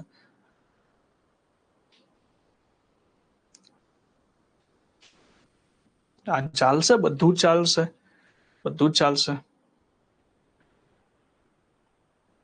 જો આપણને એક વસ્તુ તમે સમજો કે અહીંયા મારી સ્ટ્રેટર્જી કામ નહીં લાગે, ના કોઈની સ્ટ્રેટર્જી કામ લાગશે. આપણને જે આપણું માઇન્ડ કહે છે ને આપણું જે દિલ કહે છે ને એ કરવાનું, બસ. ઇન શોર્ટ, હા બાપા, પીડીએફ મળશે. બીજું હું સાક્ષાત તમારા આગળ પીડીએફ છું, પીપીટી છું, બરાબર. 1973.